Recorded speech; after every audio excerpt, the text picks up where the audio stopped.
الله نحمده ونستعينه ونستغفره ونؤمن به ونتوكل عليه ونعوذ بالله من شرور أنفسنا ومن سيئات أعمالنا من يهده الله فلا مضل له ومن يضلل فلا هادي له ونشهد أن لا إله إلا الله وحده لا شريك له ونشهد أن محمدا عبده ورسوله صلى الله تعالى عليه وعلى آله وأصحابه وبارك وسلم تسلیما کثیرا کثیرا. آپ ذرا نماز کے بعد بیان کے بعد ملیے گا مجھ سے، آپ سے کہہ رہا ہوں. جی میں بھول جاؤں گا، پھر اگلے ہفتے یاد آئے گا. اما بعد فاعوذ باللہ من الشیطان الرجیم بسم اللہ الرحمن الرحیم. وضرب الله مثلا للذين آمنوا امرأة نوح وامرأة لوط كانتا تحت عبدين من عبادنا صالحين فخانتاهما فلم يغنيا عنهما من الله شيئا وقيل ادخلا النار مع الداخلين. ادھر توجہ رکھیں آپ لوگ. ادھر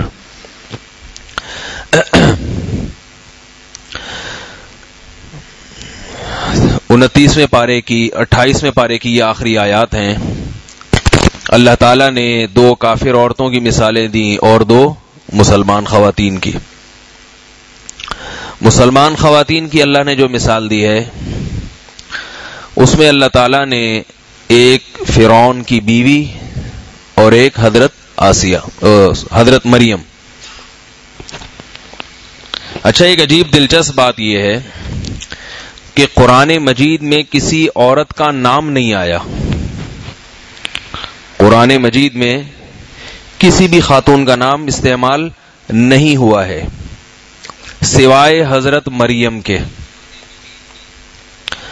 کسی بھی خاتون کا نام نہیں آیا قرآن میں. حضرت موسیٰ کی ماں کا جہاں تذکرہ آیا وَأَوْحَيْنَا إِلَىٰ أُمِّ مُوسَىٰ، فرمایا ہم نے موسیٰ کی ماں کے دل میں وحی کی. تو پہچان کس کو بنایا؟ بیٹے کو، ام موسیٰ، موسیٰ کی ماں. سمجھ رہے کہ نہیں سمجھ رہے بات کو؟ موسیٰ علیہ السلام کی بہن کا ذکر آیا وقالت لأختہ، موسیٰ کی ماں نے موسیٰ کی بہن سے کہا. یہ نہیں فرمایا کہ صدیقہ نے حفصہ سے کہا یا بی بی صدیقہ نے بی بی فلانی سے کہا، ایسا نہیں. موسیٰ کی ماں نے موسیٰ کی بہن سے کہا. نام ہائی لائٹ کس کا ہو رہا ہے؟ موسیٰ علیہ السلام کا نام ان کا آ رہا ہے. پھر کبھی بہن کے رشتے سے شو کیا جا رہا ہے.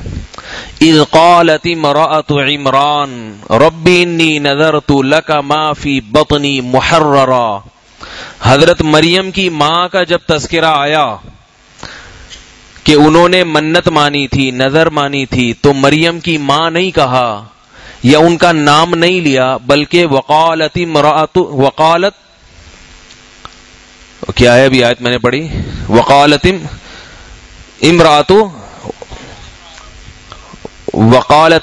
عمران، عمران کی بیوی نے کہا رب انی نذرت لک ما فی بطنی محررا، کہ اللہ میرے جو حمل ہے میں نیت کرتی ہوں اس کو بیت المقدس کی خدمت کے لیے وقف کر دوں گی. تو یہاں بھی عمران کی بیوی نام نہیں آ رہا. فرعون کی بیوی کا تذکرہ آیا تو کافر ہے فرعون، کافر، مگر جب تک اس کی بیوی ہے تو نسبت کس کی طرف ہوگی؟ بولو نا بھائی، فرعون کی طرف. وقالت امرأۃ فرعون، نام نہیں بتایا. اس سے پتہ چلتا ہے کہ اسلام میں عورت کا اصل کیا ہے؟ پردہ ہے، پردہ. ضرورت کے وقت اس کا نام لینا بھی درست ہے، ویسے بھی نام لینا جائز ہے، لیکن افضل کیا ہے کہ جب عورت کا تذکرہ ہو فلاں کی بیوی، فلاں کی بیٹی، فلاں کی بہن، فلاں کی امی، فلاں کی امی، فلاں کی نانی. معذرت کے ساتھ خواتین بھی بیٹھی ہوئی ہیں، غصہ تو آئے گا ان کو، لیکن بات کیا کریں بھائی. فلاں کا نانا، چلو اب حساب برابر ہو گیا.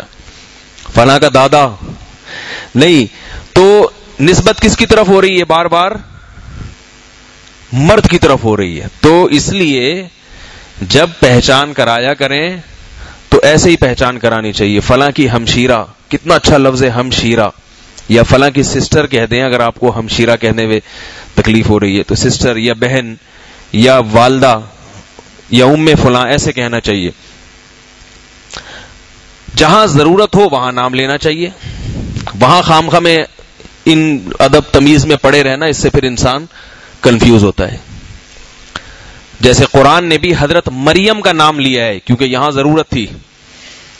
ضرورت یہ تھی کہ حضرت مریم علیہ الصلاۃ والسلام کو عیسائی کیا کہتے ہیں کہ معاذ اللہ ان سے بغیر باپ کے بغیر شوہر کے بیٹا پیدا ہوا، تو عیسائی ان کو کبھی معاذ اللہ حضرت اللہ تعالیٰ کی معاذ اللہ کبھی زوجہ قرار دے دیتے ہیں، کبھی خدا قرار دے دیتے ہیں. تو چونکہ ان کی حیثیت کو واضح کرنا تھا تو اس لیے اللہ تعالیٰ نے ان کا نام لیا ہے تاکہ اس میں ذرہ برابر بھی کوئی کنفیوژن نہ رہے. ورنہ اللہ ان کے بارے میں بیان کرتے عیسائی کہتے ہیں اصل میں اس سے وہ نہیں، وہ تو دوسری بہن مراد ہے یا دوسری بیٹی مراد ہے. اگر اللہ کہہ دیتا نا کہ بنت عمران تو عیسائی کہتے کہ ہم جس مریم کی بات کرتے ہیں وہ بھی بنت عمران تھی اور قرآن جس بنت عمران کی بات کر رہا ہے وہ دوسری ہیں. نہیں آ رہی نا بات سمجھ میں؟ اسی طرح قرآن نے عیسیٰ ابن مریم، عیسیٰ جو مریم کے بیٹے، یہاں بھی حضرت عیسیٰ کی ماں کا نام کیوں لیا قرآن نے؟ تاکہ پتہ چل جائے کہ یہ مریم کے بیٹے ہیں، معاذ اللہ اللہ کے بیٹے نہیں ہیں. تو جہاں کوئی اہم مسئلہ بیان کرنا ہوگا وہاں نام لینا ضروری ہے. اسی وجہ سے نکاح میں بھی عورت کا نام لیا جاتا ہے سب کے سامنے. یوں نہیں کہا جاتا فلانی کی بیٹی کا فلانے سے میں نے نکاح کرا دیا، بلکہ کہا جاتا ہے فلاں کی بیٹی جس کا نام یہ ہے جو بنت فلاں ہے. تو اس لیے کہ نکاح میں یہ گڑبڑ ہو سکتی ہے کہ بھئی اس کی اور بھی کوئی بیٹی ہو سکتی ہے. اب وہ دولہا بعد میں مکر جائے گا بولے میں نے تو اس والے پہ تھوڑی قبولہ تھا، وہی یہ تو میرے ساتھ بیمانٹی ہو رہی ہے. ٹھیک ہے، ہم تو وہ والی کا بول کے آئے تھے، اس پہ ہم نے قبولہ تھا اس لیے اتنی زور سے قبولہ ہم نے، یہ والی تھوڑی، یہ تو یہ بیمانٹی ہو رہی ہے. تو وہاں کیا حکم ہے بھائی؟ نام لے لو تاکہ بیمانٹی کا چانس. یہ بیمانٹی لفظ نکلا ہے بے ایمانی سے. ہم جب بچپن میں کھیلتے تھے تو کوئی گڑبڑ کرتا تھا ہم کہتے تھے یہ بے ایمانی کر رہا ہے، تو بچے پھر بے ایمانی ہوتے ہوتے وہ بن کیا گیا؟ بیمانٹی ہو رہی ہے. تو لیکن اللہ تعالیٰ نے عورت کے نام کا پردہ رکھا ہے، عورت کے نام کا پردہ رکھا، اس لیے حتی الامکان. ہاں بعض دفعہ کنفیوژن ہوتی ہے، بار بار کسی ڈاکٹر سے اپوائنٹمنٹ لیا، وہی مریضہ وہی بنت فلاں ہے، تو وہ 2-3 بنت کا علاج چل رہا ہے کسی ڈاکٹر صاحب سے، تو وہاں نام لینا ضروری ہے. تو یہ تو ہی پتہ چلتا ہے. حضرت مریم علیہ الصلاۃ والسلام کی صفات پر میں بیان کر رہا تھا کہ اللہ نے حضرت مریم علیہ السلام کا خاص طور پہ قرآن میں تذکرہ کیا ہے، اور اس پر جمہور کا اجماع ہے کہ انبیاء کے بعد عورتوں میں سب سے افضل حضرت مریم علیہ الصلاۃ والسلام ہے. خواتین میں سب سے افضل مقام حضرت مریم کا ہے. اس کے بعد بعض کہتے ہیں حضرت عائشہ کا ہے، بعض کہتے ہیں حضرت خدیجہ کا ہے، بعض کہتے ہیں حضرت آسیہ کا ہے، لیکن یہ تینوں کا ہے. اتنا تو پتہ ہے کہ حضرت آسیہ، حضرت عائشہ اور حضرت خدیجہ. لیکن عورتوں میں سب سے افضل مقام اللہ نے حضرت مریم کو دیا.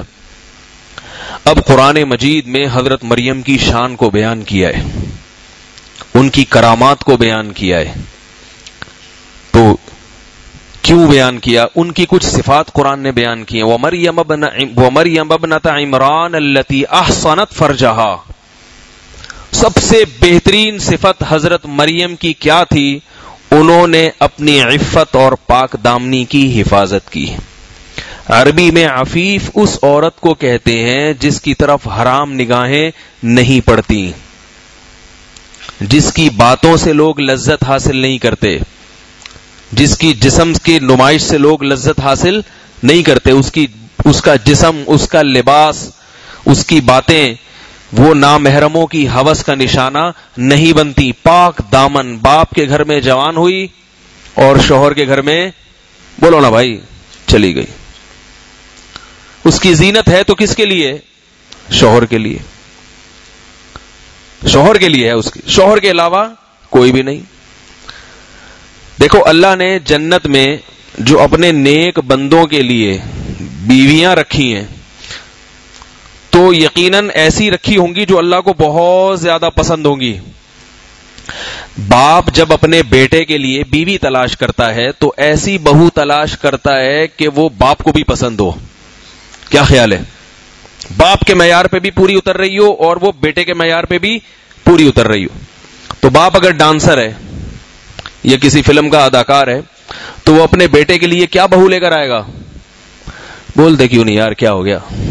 وہ کوئی ایکٹر لے کر آئے گا، کوئی ایسے لائے گا جو اسکرٹ پہن کے گھومتی ہو، ڈانس ماس کرتی ہو، تھوڑا اس طرح کے اس کا حساب کتاب ہو. کیا ایکچولی ہم لوگ یہ اس نے پرانا بیٹا اگر تبلیغ میں نکل گیا اور وہ کہہ رہے میں برقعے والی سے کروں گا، کتنے پھڈے ہوتے ہیں اس پہ، کتنے جھگڑے ہوتے ہیں، بہت واقعات ہیں اس کے. باپ نہیں کرنے دیتا. یہ کیا مولون لے کر آ رہا ہے ہمارے گھر میں، ہمارا گھر کا ماحول خراب ہو جائے گا. یہ ایک پردے والی برقعے والی یہ نہیں ہوتا. کیسے جائیں گے ہم تقریبات میں، کیسے جائیں گے شادیوں میں، کیسے جائیں گے؟ یہ برقعے میں اس کو تمبو پہنا کے لے جاؤں گا میں؟ ایسے ایسے مذاق اڑاتے ہیں. اور اگر الٹا معاملہ ہو، ابا کے 4 مہینے لگے ہوئے ہیں اور بیٹا ڈانسر ہے، گلوکار ہے، تو اس کی کیا خواہش ہوگی؟ ابا کہے گا یہ ہمارے گھر میں نہیں آئے گی بھائی، یہ ایسے شارٹ کپڑے پہن کے ہماری بہو نہیں بن سکتی، دوسری والی بھی خراب ہو جائیں گی، نہیں کرنے دے گا. دونوں جب راضی ہوں کسی پوائنٹ پہ، بیٹا کہہ رہا ہے مجھے بھی اس قسم کی چاہیے، ابا کہہ رہا ہے مجھے بھی بہو ایسی ہی چاہیے، تو اس کا مطلب دونوں کا نظریہ ایک جیسا ہے، یعنی دونوں کا کرائیٹیریا ایک ہے. دونوں کا کرائیٹیریا ایک ہے.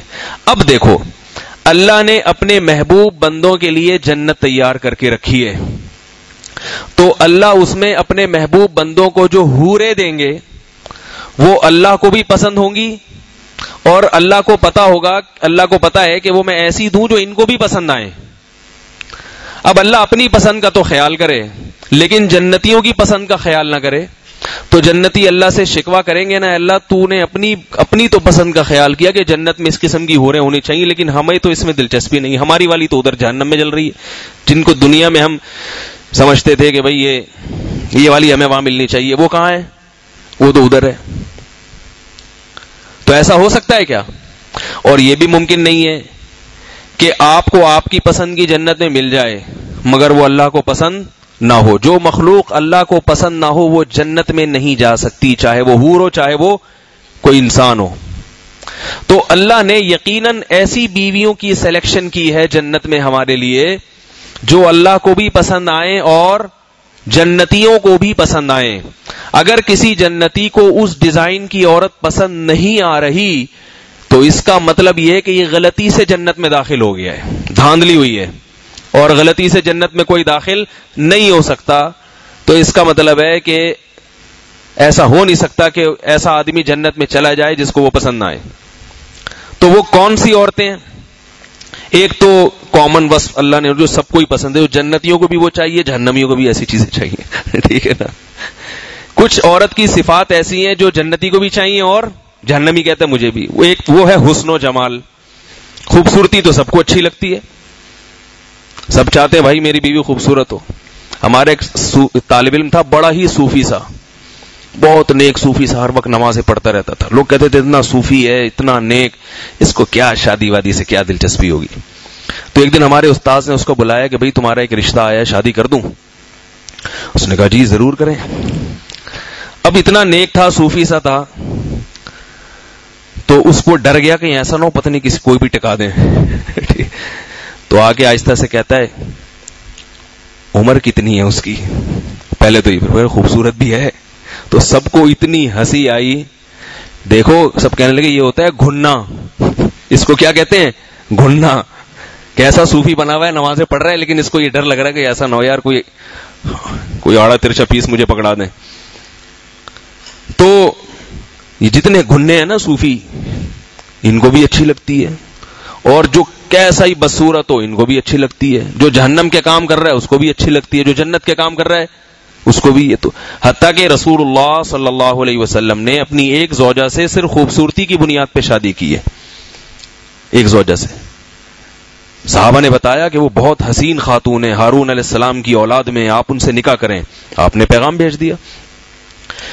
تو یہ کوئی غلط نہیں ہے، لیکن ساری شادیاں نبی نے خوبصورتی کی بنیاد پہ نہیں کی. بعض دفعہ اس لیے کی کہ بھئی سردار کی بیٹی ہے، اگر میں نکاح کروں گا تو اس کا باپ کا دل نرم پڑ جائے گا. بعض دفعہ اس لیے کی کہ بیوہ ہے، اس کے بچے ہیں، کوئی پالنے والا نہیں ہے، اور اس کے شوہر میدان جہاد میں شہید ہوئے ہیں، اس کا دل رکھنے کے لیے میں ان سے شادی کروں گا. بعض دفعہ اس لیے شادی کی حضرت زینب سے کہ آپ صلی اللہ علیہ وسلم نے حضرت زینب اپنی پھوپھی زاد بہن کا نکاح اپنے منہ بولے بیٹے سے کرا دیا، زید ابن حارثہ سے. وہ پہلے غلام رہ چکے تھے اور عجمی تھے. حضرت زینب یہ سمجھتی تھی کہ یہ میچنگ کی شادی نہیں ہے، لیکن نبی کے کہنے میں آ کے نبی کے مشورے پر کر لی انہوں نے. بعد میں بنی نہیں اور طلاق ہو گئی. تو اب نبی صلی اللہ علیہ وسلم نے ان کا دل رکھنے کے لیے ان سے نکاح کیا کہ اب اس کی یہی تلافی ہو سکتی ہے کہ میں خود، کیونکہ وہ اس پہ بہت خوش ہوئی کہ بھئی پیغمبر کا نکاح آیا ہے، تو وہ جو ان کو نقصان ہوا تھا اس کی تلافی ہو گئی. حضرت ابو بکر کی بیٹی سے آپ صلی اللہ علیہ وسلم نے کیوں شادی کی؟ اس لیے کہ بے انتہا ذہین تھی اور پتا تھا میرے دنیا سے جانے کے بعد دین کا کام کون کرے گا؟ میری یہ زوجہ، کیونکہ باقی تو سب ایجڈ ہیں، عمر میں زیادہ ہیں، یہ عمر میں کم ہے، تو میرے جانے کے بعد ان کو دین کا کام کرنے کا موقع زیادہ ملے گا، زیادہ کام ملے گا. تبھی حضرت عائشہ سے آدھا دین پھیلا ہے، آدھا دین ایک اکیلی حضرت عائشہ سے پھیلا. تو یہ حکمت تھی. اب یہ گوروں کی سمجھ میں نہیں آتی تو اعتراض کرتے رہتے ہیں بیٹھ کے. لیکن ایک شادی آپ نے خوبصورتی کی بنیاد پہ بھی کی اور قرآن نے اس کا تذکرہ بھی کیا، وَلَوْ أَعْجَبَكَ حُسْنُهُنَّ. تو صرف خوبصورتی ہی سب کچھ نہیں ہوتا، لیکن خوبصورتی بھی کوئی چیز ہوتی ہے، ٹھیک ہے نا. لوگ بعض کیا کرتے ہیں کہ صرف خوبصورتی دیکھنی، اخلاق اور دینداری نہیں. یہ غلط ہے. اخلاق اور دینداری کو خوبصورتی پہ ترجیح دو. اگر ایک خوبصورت ہے اور ایک واجبی شکل کی ہے مگر اخلاق دینداری زیادہ ہے، تو نبی نے ترغیب کیا دی ہے؟ دینداری کو ترجیح دو. اور اگر دونوں ہی خوبصورت بھی ہیں، دونوں ہی دیندار بھی ہیں، نہیں ایک خوبصورت ہے ایک بدصورت ہے مگر ہیں دونوں دیندار، ہیں دونوں خوش اخلاق، تو پھر کس کو ترجیح دو؟ خوبصورت. بھائی وہاں چاروں صفات مل رہی ہیں اور یہاں ایک چیز کم ہے، تو ہر آدمی اپنا اچھا ہی سوچتا ہے نا. بعض لوگ کہتے ہیں اگر یہ خوبصورت سے کرے گا تو بیچاری بدصورت سے کون کرے گا؟ تو بھی جب خوبصورت کی ہو جائے گی تو بدصورت ہی رہ جائے گی نا. آپ کے پاس تو دو آپشن تھے نا. بہت مشکل ہے بھائی. دیکھو آپ کے پاس تو دو آپشن تھے، ہر ایک کے پاس تھوڑی ہوں گے، ہر ایک کے پاس. پھر دوسری بات یہ ضروری تھوڑی ہے کہ آپ بھی خوبصورت ہوں. آپ کے پاس دو رشتے دکھائے گئے، یہ خوبصورت ہے بدصورت ہے، دونوں کے اخلاق ایک جیسے اور سارے دینی تربیت، تو یہ بھی عالمہ وہ بھی عالمہ، اس کے بھی سے روزہ لگا ہوا اس کو بھی لگا ہوا، سب ٹھیک ٹھاک بھائی سب. اب آپ کہہ رہے ہو میں اس خوبصورت سے کروں گا، وہ کہے گی میں نے بھی تو خوبصورت سے کرنی ہے، تو وہ بھی تو یہ کہہ سکتی ہے اس لیے میں نے تجھ سے نہیں کرنی، ٹھیک ہے نا. یہ بھی تو ممکن ہے نا. تو وہ انکار کرتے تو پھر مجبوراً آپ کو کس سے کرنی پڑے گی؟ بدصورت سے کرنی پڑے گی. تو اس سے کریں، تاخیر نہ کریں، دیر نہ کریں نکاح میں. یہ غلط ہے کہ اس چکر میں بیٹھے ہوئے ہیں ایسی ناک چاہیے، ایسی پلکیں چاہیے، ایسی جو ہے نا وہ ایسا قد کاٹ ہونا چاہیے اور یہ والی اسپیکنگ ہونی چاہیے، وہ والی اسپیکنگ نہیں ہونی، تو پھر دیر کرو گے. یہ غلط ہے، اس کو شریعت پسند نہیں کرتی. دنیا مسافر خانہ ہے، اچھی مل رہی ہے ٹھیک ہے، نہیں تو تھوڑا کم لیول پہ گزارا چلاؤ. مر جانا ہے یہاں سے، رہنا نہیں ہے. تو ایک ہوتا ہے سلیکشن کہ کئی آپ کے پاس آپشن ہے، ان میں سے ایک کا سلیکشن کرنا ہے، اور ایک ہے آپشن ہی نہیں ہے تو آپ تاخیر کرتے چلے جا رہے ہو. جب بہت اچھا آئے گا تو کروں گا، یہ نہیں ہے. گٹ مٹ نہ کیا کریں، بات کو سمجھنے کی کوشش کیا کریں. تو میں یہ عرض کر رہا تھا، جنت میں اللہ تعالی نے حوروں میں ایک صفت تو ایسی رکھی ہے جو سبھی کو پسند ہے، جہنمیوں کو بھی پسند ہے اور جو صوفی لوگ ہوتے ہیں نا جنت میں جانے والے ان کو بھی پسند ہے. وہ کیا ہے؟ حسن و جمال جو اللہ نے جنت میں بیان کی ہے. دیکھو یہ بدنظری چھوڑ دو ورنہ قیامت کے دن بڑا افسوس ہوگا. حضرت رابعہ بصریہ رحمہ اللہ تعالی کا ایک مقولہ ہے، من تعجل بشیء قبل اوانہ عوقب بحرمانہ وقت اوانہ، کہ جو کسی چیز کو وقت سے پہلے حاصل کرنے کی کوشش کرتا ہے اسے پھر وہ وقت پر نہیں ملتی. آپ نے دنیا کے حسن و جمال میں، فلموں میں، انٹرنیٹ کی بیہودہ چیزوں میں، ڈراموں میں، اور لڑکیوں کی آج کل تو یہی ہو رہا ہے، فیس بک پہ بھی لڑکیوں کی تصویریں، انٹرنیٹ پہ بیہودہ فلمیں، بازاروں میں بدنظری، یونیورسٹیوں میں بدنظری. تو آپ کو جو چیز اللہ نے جنت میں دینی تھی، دنیا میں تو نکاح کر کے رکھو، لیکن نکاح میں آپ کو پتا ہے لوگ کیا کہتے ہیں؟ پریشانیاں، بہت پریشانیاں. تو کہتے ہیں نکاح وکاح دوستیاں لگاؤ. تو اللہ کیا کہتے ہیں؟ دوستیاں چھوڑ دو، ان سے کئی گنا بہتر تمہیں جنت میں دے دوں گا. ہم کس چکر میں ہوتے ہیں؟ ابھی مل جائے، تو ابھی بہت تھوڑا ملے گا اور بڑھاپا آ جائے گا. اور جنت میں جب ملے گی نا نعمتیں، جنت میں جب حوریں ملیں گی تو پھر خدا کی قسم بہت حسرت ہوگی. اللہ ہم اور آپ کو اس حسرت سے بچائے. ہم نے دنیا میں لوگوں کو خودکشی کرتے ہوئے دیکھا ہے. کوئی خوبصورت لڑکی تھی، اس پر 2 لڑکے عاشق ہو گئے. لڑکی کی ایک سے شادی ہوئی، دوسرے نے خودکشی کر لی. کتنا بڑا عذاب. کیوں خودکشی کی؟ اس لیے کہ حسن پرستی ایسی چیز ہے برداشت نہیں ہوتی. تو قیامت میں پھر کتنی خودکشیوں کی کوشش کرو گے جب اپنے دوستوں کو دیکھو گے جو نظروں کی حفاظت کیا کرتے تھے، ان کو اتنی خوبصورت حوریں اللہ دے رہا ہے اور آپ کے بارے میں فیصلہ ہو کہ آپ کو کچھ بھی نہیں ملے گا.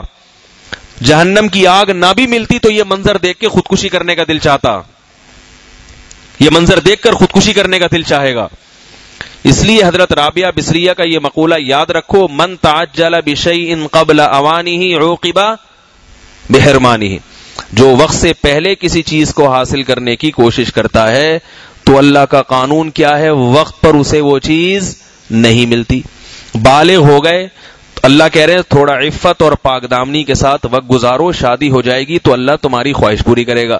لیکن آج کے نوجوان عفت اور پاک دامنی سے وقت نہیں گزارتے، اپنی صحت کو برباد کرتے ہیں حرام کاموں میں. جب شادی ہوتی ہے تو پھر اللہ اس نعمت کو ان کے حق میں کم کر دیتے ہیں، کم کر دیتے ہیں ان کے حق میں. پھر آپ دیکھیں لوگ کتنے بیمار ہیں، کوئی کیا کھا رہا ہے، کوئی کیا کھا رہا ہے، کوئی کہہ رہا ہے پتہ نہیں، کوئی کسی کے پاس حکیم کے پاس بیٹھا ہوا ہے، کوئی کسی ڈاکٹر کے پاس بیٹھا ہوا ہے. ہمارے استاذ کہا کرتے تھے شادی سے پہلے کوئی حکیم کے پاس بیٹھا ہوا ہے تو سمجھ لو گڑبڑ ہے، گڑبڑ ہے. تو آج کل یہی ہو رہا ہے. تو اللہ تعالیٰ دنیا کی لذت ہی چھین لیتے ہیں. بھئی ایک چیز رکھی ہے، اس کی مثال ہے، آپ کو بہت سخت بھوک لگ رہی ہے کھانا کھانے کی. اب صبر کریں گے، جتنا صبر کریں گے کھانا آئے گا اتنا اچھا لگے گا.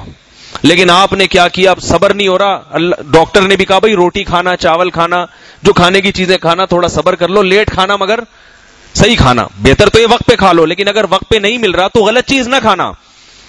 لیکن آپ نے کہا چونکہ روٹی مل نہیں رہی، نہاری مل نہیں رہی، برگر مل نہیں رہا، چاول مل نہیں رہے، تو میں گٹکا ہی کھا لوں، فی الحال گزارا کر لوں.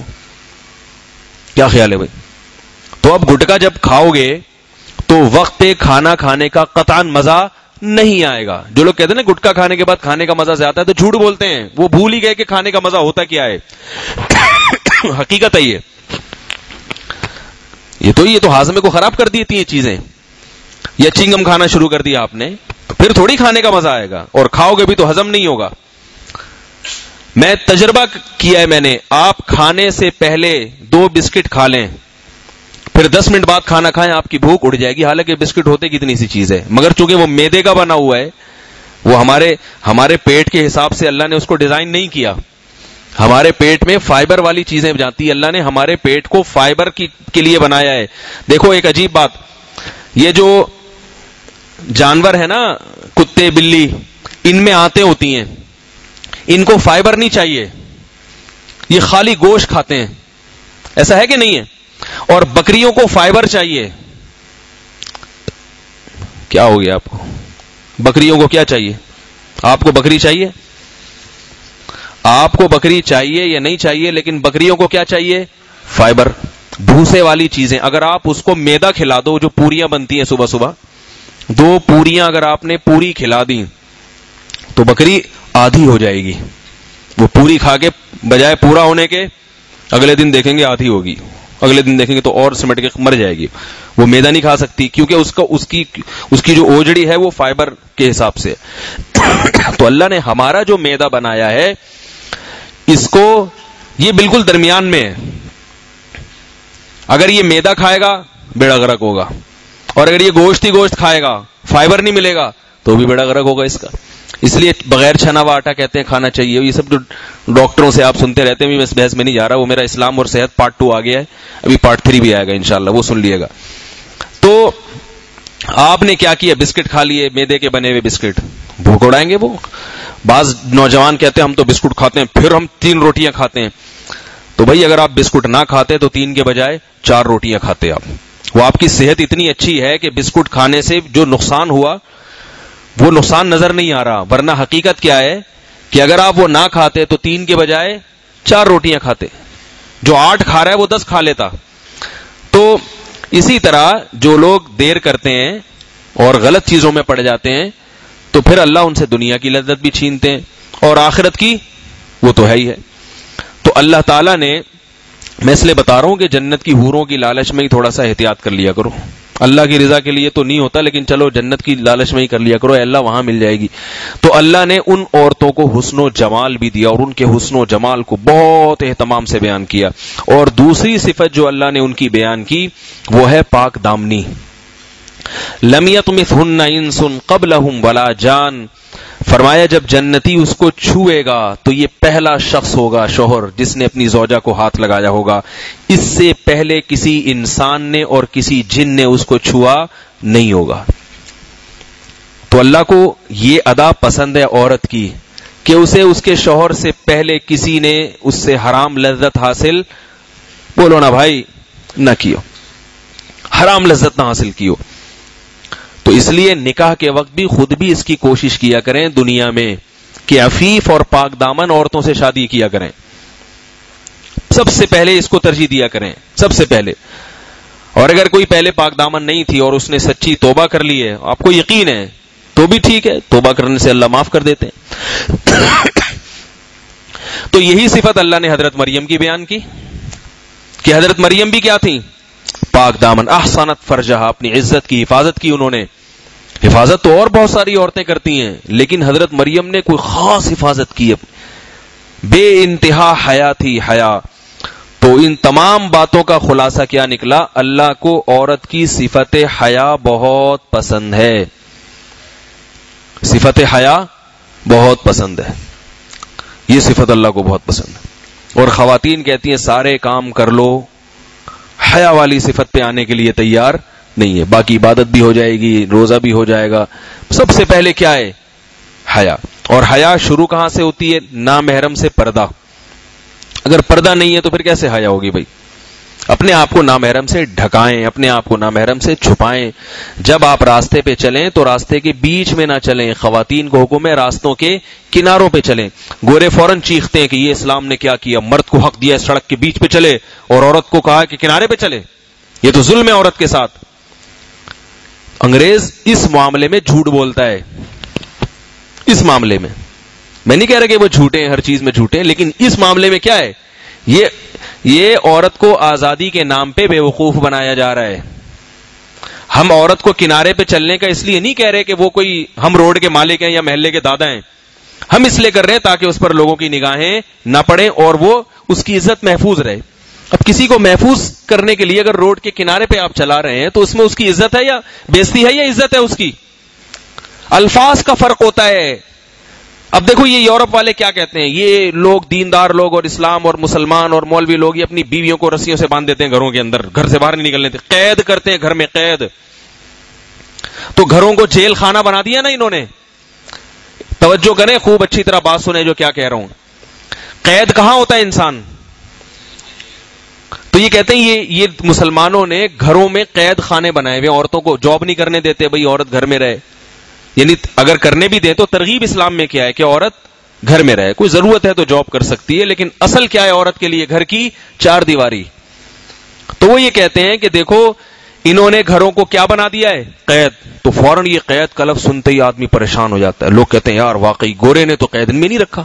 صبح میم صاحبہ بھی جا رہی ہیں آفس اور شوہر بھی جا رہے ہیں آفس، اور بچے پتہ نہیں کہاں جا رہے ہیں. پھر اول تو بچے ہو ہی نہیں رہے، کیونکہ جب صبح دونوں آفس جائیں گے اور پھر رات کو اتنی دیر سے آئیں گے اور پھر وہ الگ الگ کمرے میں سو جائیں گے تو پھر فیملی سسٹم تو تباہ و برباد ہوگا نا. بچوں کو ابا اما ہی نہیں دیکھنے کو ملتے. تو بچے اسکول میں جا رہے ہیں، وہ ٹرسٹ میں جا رہے ہیں، پھر ملاقات ہو رہی ہے. تو عجیب سی زندگی ہے، عجیب سی، برباد کر دیا اپنے. ہمیں تو اپنا بچپن یاد ہے کہ جب ہم گھر آئیں اور امی نہ ملیں ہم کو، پورا گھر الٹ دیتے تھے ہم لوگ. بچے کو گھر میں ہر وقت کیا چاہیے؟ ایک عدد امی لازمی چاہیے. ہم 12 بجے اسکول سے آتے تھے تو ہمیں ابا تو آئیں گے شام کو، وہ تو آتے ہی ہمیں پتہ ڈانٹ لگائیں گے، یہ کیوں کیا، یہ کیوں نہیں کیا، یہ کیوں کیا. ایسے اباؤں کی تو عادت یہ ہوتی ہے. گھر میں جب ہم 12 بجے گھستے تھے تو سب سے پہلا سوال کیا ہوتا تھا؟ امی کہاں ہے؟ کیونکہ سارا غصہ کس پہ اتارنا ہے؟ امی پہ اتارنا. کھانا چاہیے، یہ چاہیے، وہ چاہیے، سب کچھ امی پہ. تو بعض دفعہ ابو گھر پہ ہوتے تھے تو بہن بھائی بتائے ابو ہیں، یہ ابو نہیں بھائی، کون چاہیے؟ امی چاہیے. ابو شام کو ہی اچھے لگتے ہیں گھر پہ. ابو گھر پہ کب اچھے لگتے ہیں؟ شام کو. سارا دن ابو کو افورڈ نہیں کر سکتا آدمی. ٹھیک ہے نا. سارا دن ابو کو کون افورڈ کرے گا؟ ابو تو پھر وہ پوچھتے رہیں گے ہر وہ یہ کیا یہ نہیں کیا, کیا کر رہا تھا, وہاں کیوں جا رہا ہے, یہ کیا کر رہا ہے, ویڈیو گیم کیوں کھیل رہا ہے. وہ تو ان کی اس میں باپ میں اللہ نے تربیت کا عنصر زیادہ رکھا ہے, وہ بھی ضروری ہے. ٹھنڈی اور گرم تار چلتی ہے تو حساب ہوتا ہے نا. تو ماں میں اللہ نے شفقت کا عنصر زیادہ رکھا ہے. تبھی بچہ ننیال میں بگڑتا ہے اور ددیال میں سنورتا ہے. ننیال میں عیاشی کر کے آتا ہے اور ددیال میں چاچوں کا اور تایا کا اور باپ کا روب ہوتا ہے, اس پہ سیٹنگ پہ ہو کے آ جاتا ہے. اس لیے دونوں جگہ بھیجا کرو. وہاں جاؤ تھوڑا لاڈ پیار ملے گا, صحت اچھی ہو جائے گی. ادھر جائے گا تھوڑا سا ڈانٹ ڈپٹ ہوگی تو روحانی صحت اچھی ہوگی. تو ہم جب گھر میں آتے تھے, بھائی امی کہاں ہیں, تو برتن اٹھا اٹھا کے پھینکتے تھے. ہم لوگ گھر پہ, اور امی جو ہے نا وہ خاتون تھی ہماری پڑوس میں, ان سے دوستی تھی میری والدہ کی, ادھر ہی جا کے بیٹھی رہتی تھی. تو وہاں سے پھر گھسیٹ کے منگوایا جاتا تھا امی کو. تو اب جب امی بھی جا رہی ہے صبح کو دفتر, تو میں سوچتا ہوں کہ کیسا ظلم ہے بچے کے اوپر. وہ گھر میں آ رہا ہے, اسے ماں نہیں مل رہی, ماں آئے گی 6 بجے شام کو.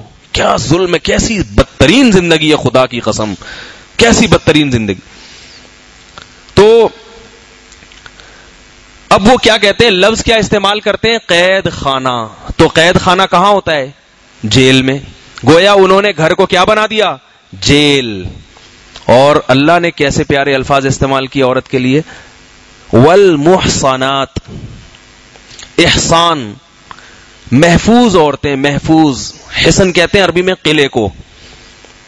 قلعے کے اندر انسان محفوظ ہوتا ہے یا قید ہوتا ہے؟ بولو بھائی. فوج جو اپنے قلعہ بناتی ہے, چھاونیاں بناتی ہے, اپنے آپ کو قید کرنے کے لیے یا محفوظ کرنے کے لیے دشمن سے؟ بولو نا بھائی. تاکہ ہم گولہ بارود سے محفوظ رہیں. تو اللہ نے گھر کو کس سے تعبیر کیا؟ قلعے سے. اور عورتوں کو اس قلعے میں محفوظ, حسن کا لفظ استعمال کیا. پاک دامن عورتیں کیا ہوتی؟ المحصنات. المحصنات, محفوظ عورتیں. تو پتہ یہ چلا کہ مسلمان عورت کو گھر کی 4 دیواری میں حفاظت کے لیے رکھتا ہے, قید کرنے کے لیے نہیں رکھتا. ویسے بھی دنیا کا سب سے بڑا بیوقوف وہ ہوگا جو گھر کو قید خانہ سمجھے. اگر گھر قید خانہ ہے تو ہم سے بڑا کوئی بیوقوف ہی نہیں ہے جو کروڑوں روپے خرچ کر کے قید خانے بناتے ہیں اپنے لیے. بہت مشکل ہے بھائی, نہیں آئے گی سمجھ. ایک آدمی ڈیفنس میں قید خانہ بنا رہا ہے 1000 گز کا, ایک گلشن اقبال میں قید خانہ بنا رہا ہے 500 گز کا, ایک نارتھ ناظم آباد میں 200 گز کا قید خانہ بنا رہا ہے, ایک کرائے پہ قید خانہ جیل خرید رہا ہے, کرائے پہ لے رہا ہے. بے وقوفی ہے کہ نہیں ہے بھائی؟ گھر اس لیے لیا جا رہا ہے تاکہ ہم کیا ہوں, سڑک سے کہاں آ جائیں. سڑک پہ ہم محفوظ نہیں تھے.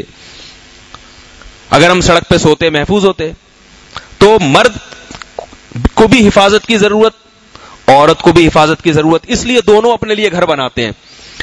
لیکن عورت کو حفاظت کی ضرورت چونکہ زیادہ ہے اس لیے وہ گھر میں زیادہ رہے گی. مرد کو حفاظت کی ضرورت کم ہے, اور مرد کو اللہ نے دنیا کا نظام چلانے کے لیے بھی پیدا کیا ہے کہ بھئی باہر کا نظام تم چلاؤ گے تو اس لیے اس کو باہر زیادہ رہنا پڑے گا. اسی وجہ سے جو مرد گھر میں زیادہ رہتے ہیں بیمار ہو جاتے ہیں, اور جو عورتیں گھر سے زیادہ باہر نکلتی ہیں وہ بیمار ہو جاتی ہیں. مچھلی کو پانی کے اندر رکھو گے تو رہے گی, مچھلی کو پانی سے باہر نکالو گے تو وہ مرے گی, اور جو خشکی کا جانور ہے اس کو پانی میں لے کر جاؤ گے تو وہ مرے گا. تو مرد باہر کا جانور ہے اور عورت, جانور سے مراد حیوان ہے نا سائنس کی زبان میں, مرد باہر کا حیوان ہے اور عورت گھر کی 4 دیواری. یہ قدرت کی تقسیم ہے, فطرت کی تقسیم ہے. اس کو آپ کوئی اسمبلی بنا کے, قانون بنا کے منسوخ نہیں کر سکتے, کیونکہ فطرت کے قوانین کبھی تبدیل نہیں ہوتے. 1000 سال پہلے ہمیں پیٹ بھرنے کے لیے روٹی چاہیے تھی کہ نہیں چاہیے تھی؟ چاول تھے, روٹی تھے, آلو تھے. تو اب ہم کہیں سائنس نے اتنی ترقی کر لی ہے کہ اب ہم روٹی نہیں کھائیں گے, اب ہم پلاسٹک کھائیں گے, اب ہم جناب گلوکوز کی بوتلوں پہ چلیں گے. اب وہ پرانا دور نہیں ہے مولوی صاحب پراٹھے کھاؤ جا کے, اب دور کے گندم کو چباؤ, وہ دور گیا. اب تو اتنی سائنس نے ترقی کر لی ہے کہ آپ کو گلوکوز چاہیے نا تو گلوکوز کی بوتل چڑھا لو. بالکل وہی کام ہوتا ہے گلوکوز کی بوتل چڑھانے میں جو روٹی کھا کے ہوتا ہے. روٹی سے بھی آپ کو گلوکوز ملتا ہے, گلوکوز کی بوتل سے بھی ملتا ہے. گلوکوز کی بوتل سے آرام سے مل جاتا ہے, لیٹے لیٹے اخبار پڑھو, آدھے گھنٹے میں فٹ فاٹ ہو جاؤ گے. لیکن کوئی ڈاکٹر کہتا ہے بلا ضرورت شدیدہ. بیماری کی تو حالت الگ ہوتی ہے نا, وہ تو آپ نیچر سے ہٹ گئے بیمار جب ہو گئے.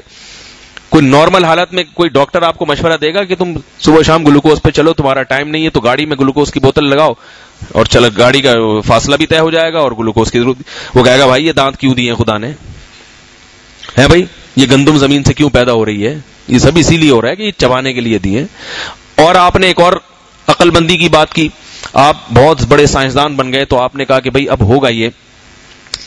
گورنمنٹ اسمبلی میں لوگ بیٹھے نا, قانون دان جو اپنے آپ کو بہت فنٹر سمجھتے ہیں, وہ سارے قانون دان بیٹھے, انہوں نے کہا بھئی ملک کی ترقی کے لیے ہمیں وقت بچانا پڑے گا.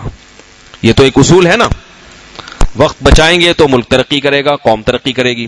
تو سارے ماہرین سر جوڑ کر بیٹھ گئے کہ بھئی ملک کی ترقی کے لیے ہمیں یہ کرنا چاہیے کہ وقت بچانا چاہیے. تو وقت بچانے کا ایک فارمولا یہ آیا سامنے کہ بھئی لوگ کھانا کھانے میں ٹائم بہت لگاتے ہیں روٹی کو چبانے میں, تو گورنمنٹ چبی چبائی روٹیاں پیکنگ میں شاپر میں لوگوں کو دیا کرے گی.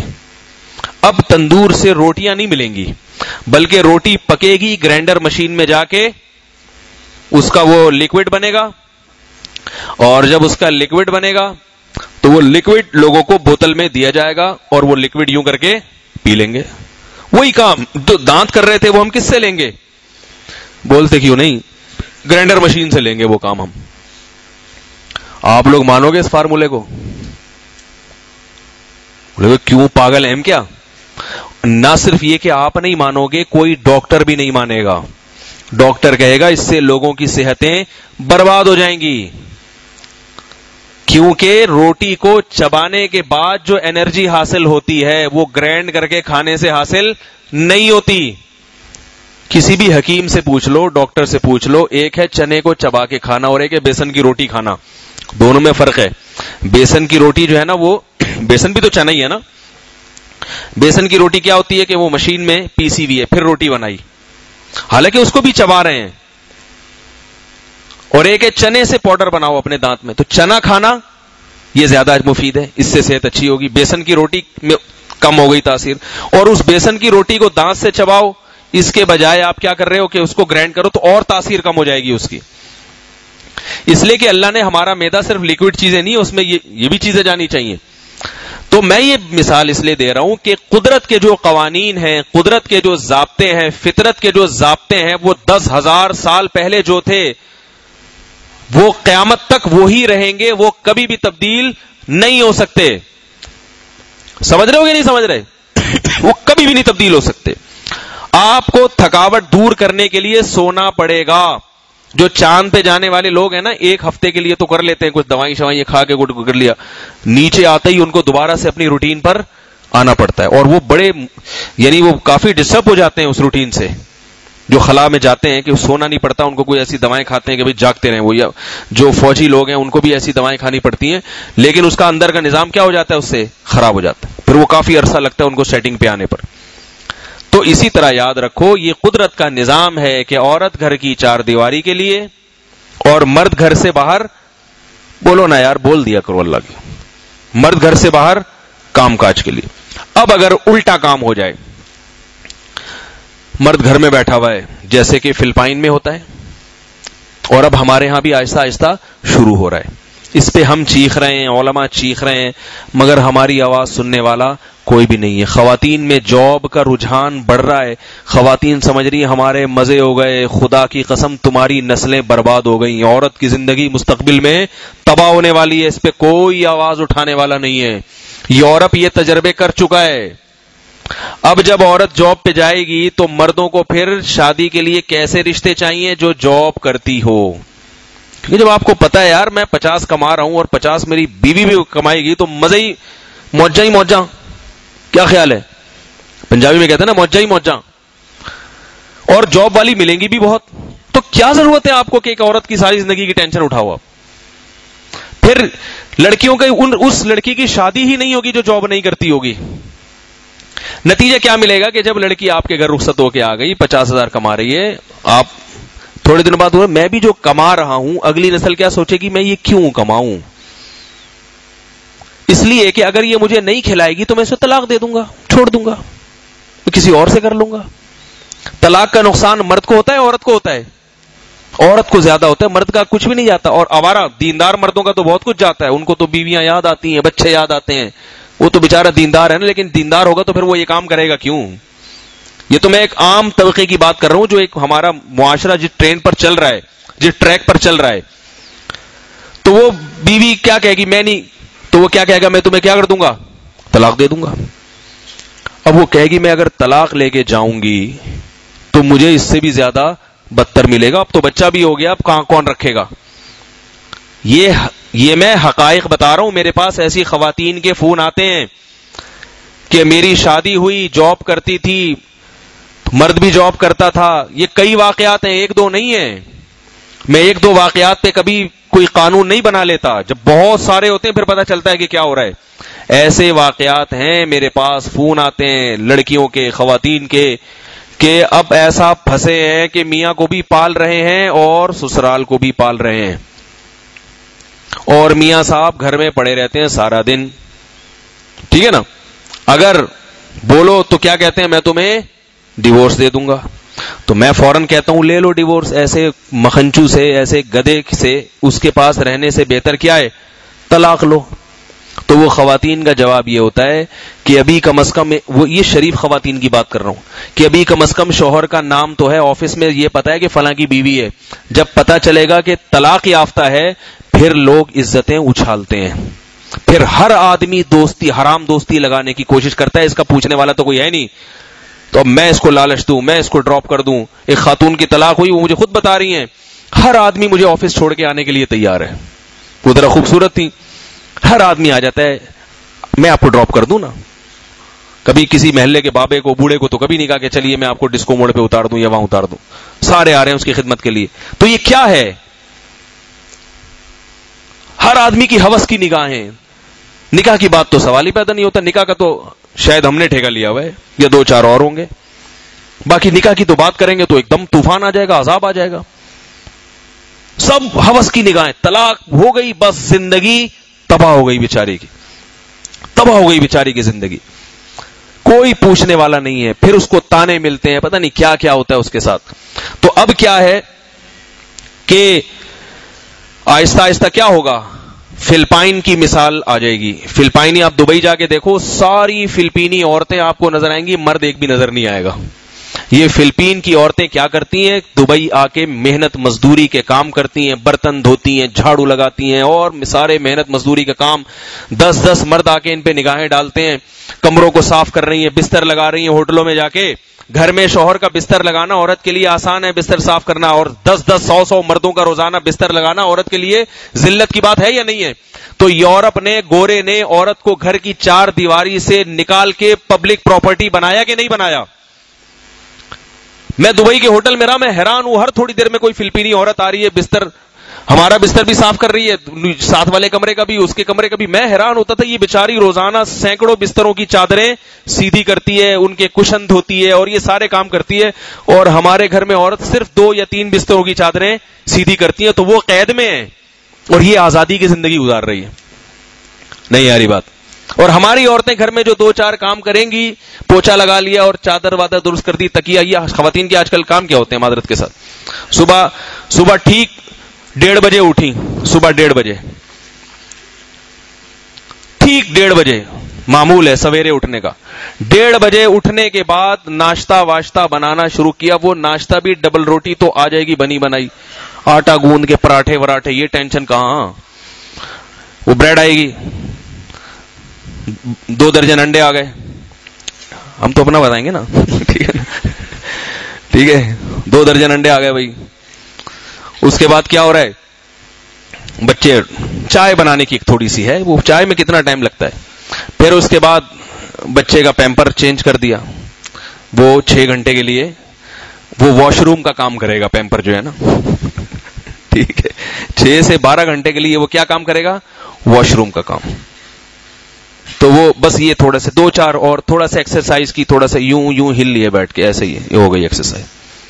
یہ ایکسرسائز ڈاکٹر نے کہا تھا، اس لیے یہ بھی ضروری ہے.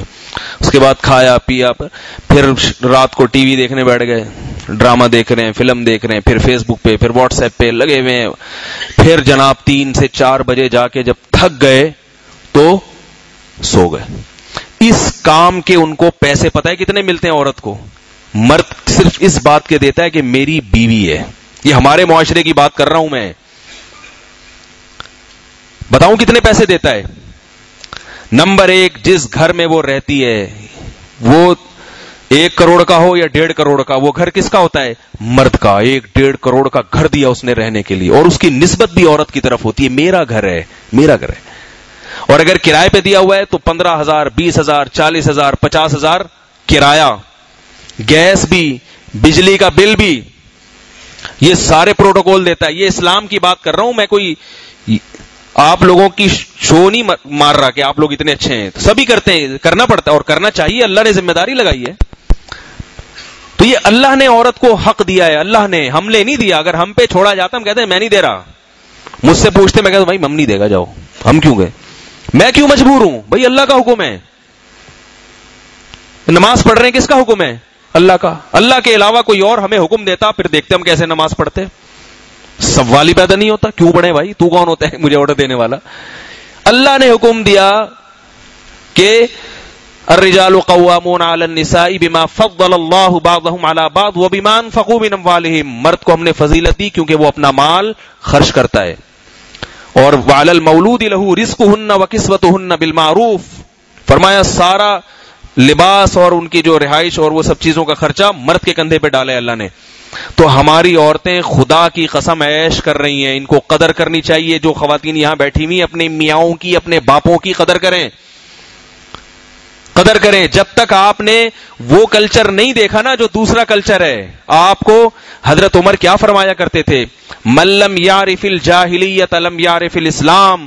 جس نے زمانے جاہلیت نہیں دیکھا اسے نہیں پتا کہ اسلام کیا ہے. فرماتے ہم نے دیکھا ہے زمانے جاہلیت بھی، ہمیں اسلام کی خوبی پتہ ہے کیا ہے. ہمارے ہاں خواتین نے دیکھا، ڈراموں میں دیکھا ہے یورپ اور امریکہ کی خواتین کو، ان موویز میں دیکھا ہے. موویز میں ہیروئنز ہوتی ہیں، وہ معیار نہیں ہوتی. ساری عورتیں ہیروئن کی طرح زندگی نہیں ہوتی ان کی. اور وہ ہیروئن بھی جب تک جوانی ہے تو ان کی میڈیا پہ لایا جا رہا ہے، بڈھی ہو گئی پھر ان کو بھی کوئی نہیں پوچھتا. ہمارے ہاں تو بڈھی ہوتی ہے تو زیادہ پوچھتے ہیں. بہت مشکل ہے بھائی، ہم نہیں بات کر رہے آپ سے، بہت مشکل ہے. کاش یہ باتیں آپ کے دلوں میں گھول کے اتار دوں میں، گھول کے. جتنی عورت بوڑھی ہوتی چلی جاتی ہے اس کی خدمت اتنی ہی زیادہ واجب ہوتی چلی جاتی ہے. یہ اللہ نے حکم دیا. جتنی بوڑھی ہوتی ہے ماں اتنی ہی اچھی لگتی چلی جاتی ہے. جتنی ماں بوڑھی ہوگی اتنی زیادہ اچھی لگتی ہے کہ نہیں لگتی؟ اور اس پہ بزرگی آ جاتی ہے. تو یہ جو گھر ہے نا، گھر، ہاں میں بتا رہا تھا کہ کرایہ دیتا ہے، گیس بجلی کا بل دیتا ہے، پھر پورا مہینے کا راشن دیتا ہے. اور بیماری ہوگی، کچھ بھی ہو جائے، کتنا بھی خرچہ ہو، قرضے کون لے گا؟ مرد لے گا. قرضے لے کے خرچ کرے گا اس کے اوپر. کتنی بڑی ذمہ داری. خواتین ایک چیز کہتی ہیں بچے ہم پیدا کرتے ہیں اور ان کی ٹینشن ہم اٹھاتے ہیں. یہ بھی غلط ہے. جتنی ٹینشن آپ اٹھا رہی ہو اتنی ہی ٹینشن بندہ اٹھاتا ہے، آدمی اٹھاتا ہے. ہاں جو ٹینشن کی نوعیت ہے وہ الگ ہے. آپ کو جسمانی تکلیف ہوتی ہے چند دنوں کی، اور ساری زندگی کی تکلیف کس کی ہے؟ باپ کی. تبھی قرآن نے ووالد وما ولد، اللہ نے فرمایا باپ اور اس کی اولاد کی قسم ہم نے انسان کو لقد خلقنا الانسان فی کبد، ہم نے انسان کو بڑی مشقت میں پیدا کیا ہے. نہیں آ رہی میرا خیال ہے بات سمجھ میں؟ تو یہ تکلیف کون اٹھاتا ہے؟ باپ. خرچہ بھی سارا باپ اٹھا رہا ہے، ڈیلیوری کا خرچہ، پھر اس کے ساری فکریں. پھر بچہ جب ذرا سا جوانی کی دہلیز پہ قدم رکھتا ہے، بیٹی کی خاص طور پہ، میں نے دیکھا ہے جن بیٹیوں کی شادیاں نہیں ہوتی تو ٹینشن سے باپ کو ہیمریج ہوتا ہے، ماں کو عام طور پر نہیں ہوتا. بہت مشکل. کہتے ہیں نا باپ بیٹیوں کی فکر میں مر گیا. ماؤں کو بھی فکر ہوتی ہے بیٹیوں کی، میں یہ نہیں کہہ رہا ماں کو فکر نہیں ہوتی، لیکن بیٹیوں کی فکر کس کو زیادہ ہوتی ہے؟ باپ کو. باپ کو زیادہ فکر ہوتی ہے. ایسے کئی واقعات ہیں، بیٹیاں جوان تھی، شادی نہیں ہو رہی، باپ کو برین ہیمریج ہو گیا، فالج ہو گیا. بہت سر. تبھی تو لوگ باپ کو تسلی دیتے ہیں زیادہ تر. تو اس لیے اللہ نے قسم کس کی اٹھائی مشقت میں؟ باپ کی قسم اٹھائی. تو اس لیے ٹھیک ہے عورت کا بہت, میں یہ نہیں کہہ رہا عورت کی مشقت کم ہے, 2 سال کی مشقت عورت کی بہت زیادہ ہے بچے کو پالنے میں, اس میں کوئی شبہ نہیں ہے. تو اب کچھ مشقت تو اٹھانی پڑے گی نا جب اتنی چیزیں وہ اٹھا رہا ہے بھائی. ایک خاتون کا فون آیا, میرے میاں بہت ظالم ہیں اور میرے میاں جو ہے نا وہ ایکچولی یوں اور ایکچولی جیسے وہ ایک ہوتی ہے, بعض واقعی ظالم بھی ہوتے ہیں, میں اس کا منکر نہیں ہوں. میں نے کہا وہ آپ کو گھر انہوں نے دیا ہوا ہے کہ ہاں دیا ہوا ہے. آپ کو ان کو گیس بجلی کا بل دیتے ہیں وہ ہاں دیتے ہیں. بچوں کی اسکول کی فیسیں وہ دیتے ہیں ہاں دیتے ہیں. میں نے کہا آپ کے انڈے پراٹھے اور یہ سارے مکھن ڈبل روٹیاں اور سبزی جو بھی گھر کی ضرورت آ رہے ہیں ہاں بھی آ رہے ہیں. میں نے کہا آپ یہاں پیڑے کھانے کے لیے آئے ہوئی ہیں, پھر آپ اس گھر میں جو رہ رہی ہیں وہ پیڑے کھانے کے لیے, کچھ تو ذمہ داری آپ کی بھی ہوگی نا. اب وہ نہیں پوری کریں تو اس کو ڈانٹنے کا حق تو ہے بھائی, سارے کام وہ کر رہا ہے. اب اگر اس نے آپ کے ذمے کوئی کام لگایا اور آپ نے نہیں کیا تو اس کو ڈانٹنے کا حق تو دو کم از کم. وہ ڈانٹ بھی نہیں سکتا, اب ڈانٹے گا تو پھر ادھر سے بھی آگے سے سننے کو ملے گی. تو یہ عجیب حساب کتاب ہے. یہ میں شریف آدمیوں کی بات کر رہا ہوں جو سارے اٹھا رہے ہیں, جو نہیں خرچے اٹھا رہے وہ تو ظالم ہے نا, ان کی بات نہیں کر رہا میں. یہ تو آپ لوگوں کی بات کر رہا ہوں جو شریف شرفا سارے یہاں بیٹھے ہوئے ہیں. ظاہر یہاں بیان سننے آئیں گے تو کچھ تو تھوڑی بہت امید شرافت ہوگی نا. تو یہ کتنا بڑا اللہ نے اسلام میں عورت کو خدا کی قسم مقام دے دیا. ورنہ جاؤ دبئی کے ہوٹلوں میں جا کے دیکھو عورت کیسی ذلیل ہے, کیسی ذلیل ہو رہی ہے, کیسی ذلیل ہو رہی ہے. کوئی بوائے فرینڈ اس سے دوستی لگائے گا تھوڑے دنوں تک, پھر فوراً بدل دے گا اس, اور اتنا خرچہ نہیں کرتا جتنا ہم کرتے ہیں. بوائے فرینڈ کبھی ایک کمرے کا گھر بھی اس کو کرائے پہ لے کے نہیں دے گا. سمجھ آ رہی ہے بات؟ وہ ایک رات کے لیے طوائف خانے بک کراتے ہیں, اس سے زیادہ کی ٹینشن نہیں ہے. تو وہ اللہ نے گھر میں کیا بتایا, اس کو کیا سمجھو, قلعہ سمجھو جس میں عورت کی حفاظت ہوتی ہے. اور اس میں عورت کا مقام اللہ نے بڑھا دیا کیونکہ حفاظت ہمیشہ قیمتی چیزوں کی ہوتی ہے.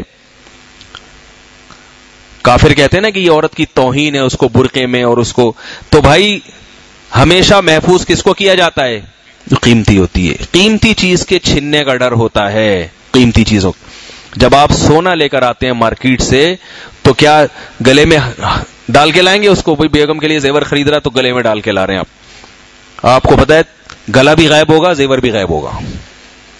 تھوڑی دیر میں زیور کے ساتھ گلا بھی غائب ہو جائے گا.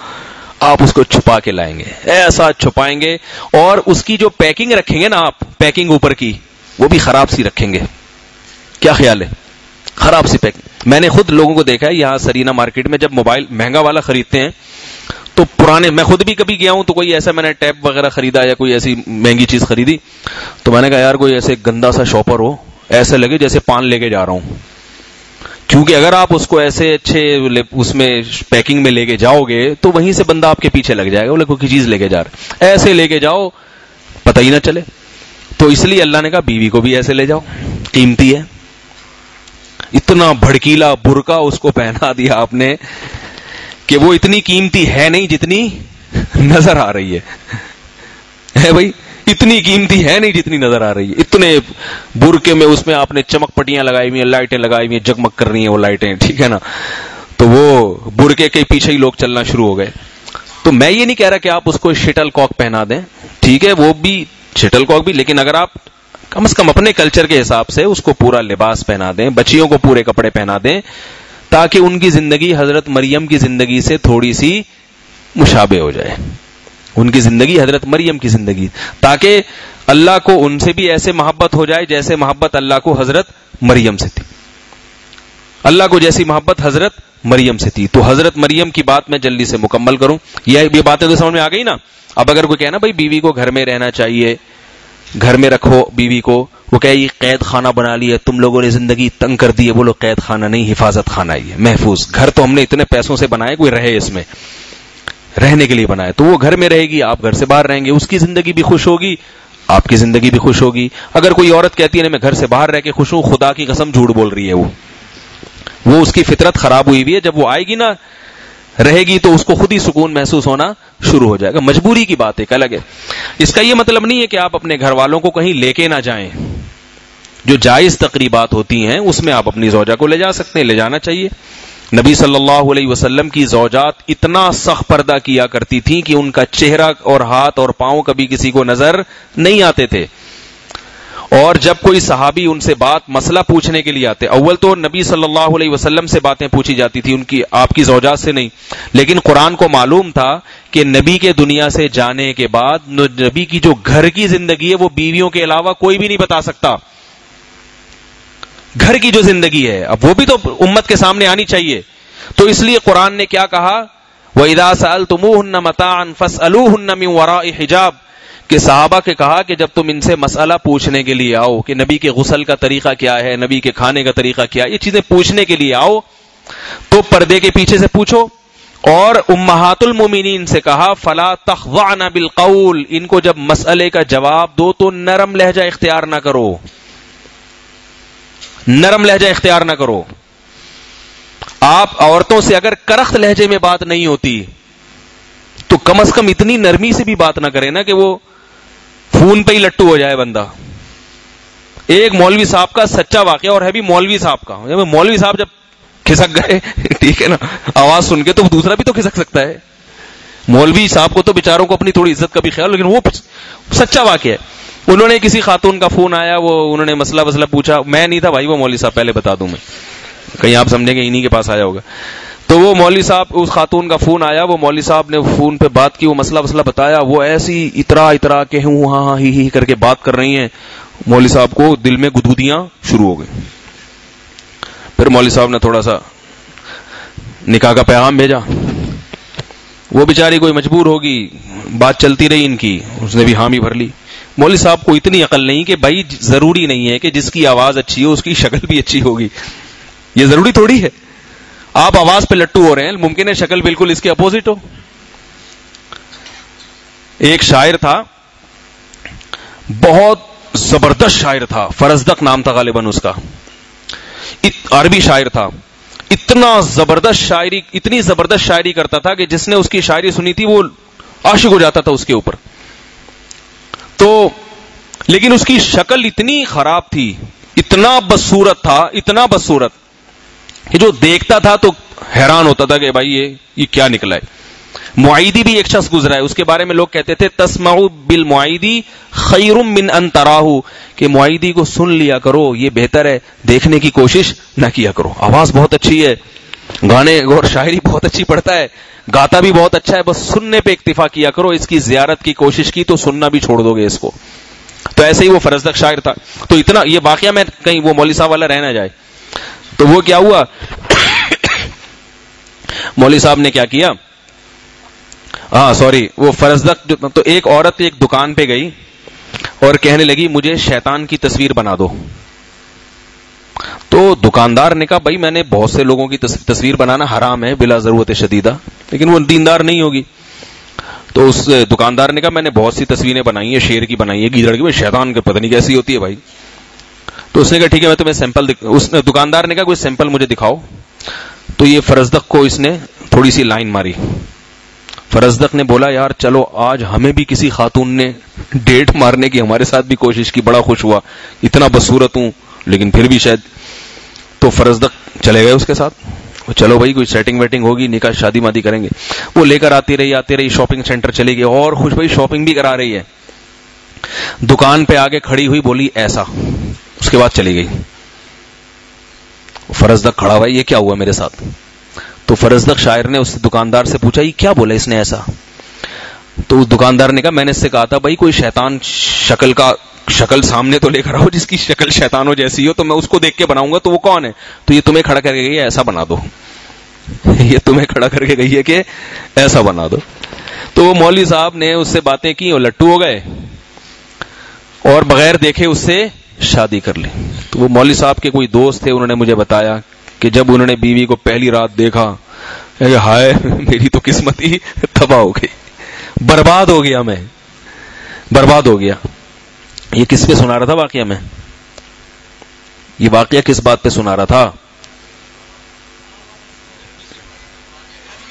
ہاں تو خواتین کیا کرتی ہیں، مسئلہ جب پوچھتی ہیں تو اللہ تعالیٰ نے امہات المومنین سے کیا فرمایا، فلا تخضعن بالقول. امہات المومنین سے زیادہ پرہیزگار کوئی نہیں، صحابہ سے زیادہ پرہیزگار کوئی نہیں. لیکن جب مرد اور عورت کی بات آئے گی تو نامحرم ہے، تو ایک تو مختصر بات ہو جو ضرورت کی بات ہے، اور آواز میں ذرا بھی نرمی پیدا کرنے کی کوشش نہ کریں. ہمت ہے تو ذرا سخت لہجے سے بات کر لیں. سختی سے بات نہیں ہو رہی تو کم سے کم آخری درجہ کیا ہے کہ زیادہ نرم لہجہ نہ اختیار کریں. تو یہ خواتین کو سکھانا چاہیے. اتنا زیادہ اس سے ہیلو ایسے کر کے نکالا, پھر ایسے ہی ہنس بھی رہی ہے, مسکرا بھی رہی ہے, وہ بندہ جو ہے نا بیچارہ سامنے والا. آج کل تو یونیورسٹیوں میں اتنی دوستیاں ہو رہی ہیں کہ لوگ ان چیزوں کو مانتے ہی نہیں ہیں. یہ تو ان لوگوں کی بات ہے جو نظر کی حفاظت بھی کرتے ہیں اور سب چیزوں سے بچتے ہیں, تو پھر ان کی یہ حس بڑھ جاتی ہے. ٹھیک ہے نا. جس آدمی کو ایسی چیزیں نہیں ملتی تو جب اس کو ملتی ہیں تو اس کی حس زیادہ بڑھ جاتی ہے. اور جو صبح شام دیکھ رہا اس انگریز بدنظری نہیں کرتے. پتہ ہے آپ کو, ہمارے ایک شاگرد تھے امریکہ میں, وہ کہتے ہیں یار یہ پاکستانی جب بھی جاتے ہیں نا امریکہ ایک دم جھانکا تاکی شروع کر دیتے ہیں. وہ اسکرٹ میں, وہ نیکر میں جا رہی ہے, وہ یہ سارا دن یہی کرتے رہتے ہیں کیونکہ زندگی میں کبھی دیکھا نہیں انہوں نے. کہہ رہے ہیں اور گوروں کو میں نے دیکھا ہے وہ کبھی بھی نہیں دیکھتے. گورے ناک کی سیدھ میں جا رہے ہوں گے, کہ جیسی مرضی عورت گزر جائے دیکھتے ہی نہیں. تو میں نے کہا یار پھر تو گورے ہم سے اچھے نکلے. اس نے کہا اچھے نہیں ہیں, وہ زنا کر لیتے ہیں, وہ بدکاریاں کرتے ہیں روزانہ, وہ تو اس سے بڑے گناہگار ہیں نا, وہ تو اس سے آگے جا چکے ہیں, تو ان کو اس سے کم درجے میں تھوڑی. تو یاد رکھو جو آدمی اپنی نظر کی حفاظت کرتا ہے, عورتوں سے بچتا ہے, اس کی عورتوں والی حس بڑھ جاتی ہے. سمجھ رہے ہو بات کو؟ لہذا اس کو پھر مزید حفاظت کی ضرورت ہوتی ہے. نہیں آ رہی میرا خیال ہے بات. پھر اس کو چاہیے اور زیادہ احتیاط کرے, اور زیادہ احتیاط کرے. کیوں؟ اور یہ اللہ نے اس کے حق میں نعمت رکھی ہے, کیونکہ جب اس کی حس بڑھ جائے گی تو پھر اس کو اپنی بیوی سے محبت زیادہ ہو جائے گی. سمجھ رہے ہو نا, بیوی سے محبت زیادہ ہو جائے گی. اور جو باہر ادھر ادھر منہ کالا کرتا رہتا ہے اس کی حس ہی ختم ہو جاتی ہے, تو اس کو اپنی زوجہ سے محبت نہیں ہوتی, وہ ٹینشن سمجھتا ہے, پھر گھر کا ماحول خراب ہوتا ہے. تو اس لیے اللہ تعالیٰ کو حضرت مریم کی جو صفت سب سے زیادہ پسند آئی وہ کون سی؟ حیا والی. دوسری صفت بھی ایک تھی, وہ میں اگلے ہفتے بیان کروں گا. تو ہماری جتنی خواتین ہیں وہ اپنے آپ کو حیا والی بنانے کی کوشش کریں, تاکہ ہم بھی اللہ کی نگاہوں میں ایسی محبوب بن جائیں جیسی حضرت مریم علیہ السلام تھی. پھر ہمیں بھی وہ پروٹوکول ملے جو حضرت مریم کو ملا تھا. وہ پروٹوکول کیا تھا؟ بے موسم کے پھل مل رہے ہیں, کرامتیں ظاہر ہو رہی ہیں, یہ چیزیں اور بہت کچھ ملے گا. اللہ تعالی ہم سب کو سمجھنے کی, عمل کی توفیق عطا فرمائے. مفتی صاحب گرین چینل والے کہتے ہیں کہ دیوبندی سورہ ضحیٰ کی جس آیت کا ترجمہ ہے کہ اے نبی آپ شریعت سے بے خبر تھے, ہم نے آپ کو باخبر کیا, تو وہ کہتے ہیں کہ غلط ترجمہ کرتے ہیں. یہ کیسے ہو سکتا ہے کہ نبی شریعت سے بے خبر ہوں؟ نبی نبوت سے پہلے شریعت سے بے خبر تھے, نبوت کے بعد اللہ نے شریعت سے باخبر کر دیا. تو اس میں کیا حرج ہے بھائی؟ یہ تو اللہ نے قرآن میں کہا ہے. اگر یہ نہیں ہے تو پھر آپ بتا دیں اس کا مطلب کیا ہے. وَوَجَدَكَ ضَالًّا فَهَدَى. شریعت کے اسی میں سے ایک صاحب نے مجھے کہا, بھی میں نے جمعے میں بیان کیا کہ نکاح جلدی کرو, تو کسی نے مجھ سے کہا کہ نبی نے تو 25 سال کی عمر میں شادی کی ہے. تو میں نے کہا یہ نبوت سے پہلے کی بات ہے, جب آپ شریعت کے تفصیلی احکام سے بے خبر تھے. تفصیلی احکام سے جزوی موٹی موٹی باتیں تو معلوم تھی, تبھی جب نبوت مل گئی تو پھر آپ نے 25 سال میں نہیں کہا, پھر آپ نے کہا جیسے ہی بلوغت کی دہلیز پہ قدم رکھو تو کیا کرو؟ نکاح کرو. تو نبی کی نبوت سے پہلی والی زندگی نہیں دیکھی جائے گی, نبی کی نبوت سے بعد والی زندگی دیکھی جائے گی. آرڈر کس چیز کا کیا ہے آپ صلی اللہ علیہ وسلم نے؟ سمجھ میں نہیں آ رہی بات. دوسرا سوال, گرین والے کہتے ہیں کہ مولانا طاری جمیل دعا میں اللہ سے کہتے ہیں کہ اللہ تو آجا آجا, اب یہ اللہ کو روئے زمین پر بلا رہے ہیں, تو آپ اس کے بارے میں ذرا سمجھا دیجیے. تو فضول قسم کا سوال ہے. اللہ سے جب کہہ رہے ہیں آجا تو اس کا مطلب تھوڑی کہ عرش کے اتر کے ہمارے گھر میں آگے صوفے پہ آگے بیٹھ جا. اللہ کا مطلب آجا کا مطلب اللہ میری طرف متوجہ ہوتا. یہ تو اشکال حدیث پر بھی ہوگا. نبی صلی اللہ علیہ وسلم نے فرمایا کہ رات کے آخری حصے میں اللہ آسمان دنیا پہ آ جاتے ہیں. کیسے آتے ہیں یہ اللہ ہی بہتر جانتا ہے, ہمیں اس کی باریکیوں میں جانے کی ضرورت نہیں ہے. اور کیا کہتے ہیں, تبھی میں کہتا ہوں وظیفے چھوڑ دو, یہ کام کرو جو حدیث میں ہے. کیسا پیارا اعلان ہوتا ہے, کاش ہمارے گھروں کے مردوں میں بھی یہ عادت پڑ جائے اور عورتوں میں بھی. وہ عادت ہے تہجد کی. تہجد سے بڑھ کر کوئی نماز نہیں اور تہجد سے بڑھ کر دعا کا کوئی ٹائم نہیں.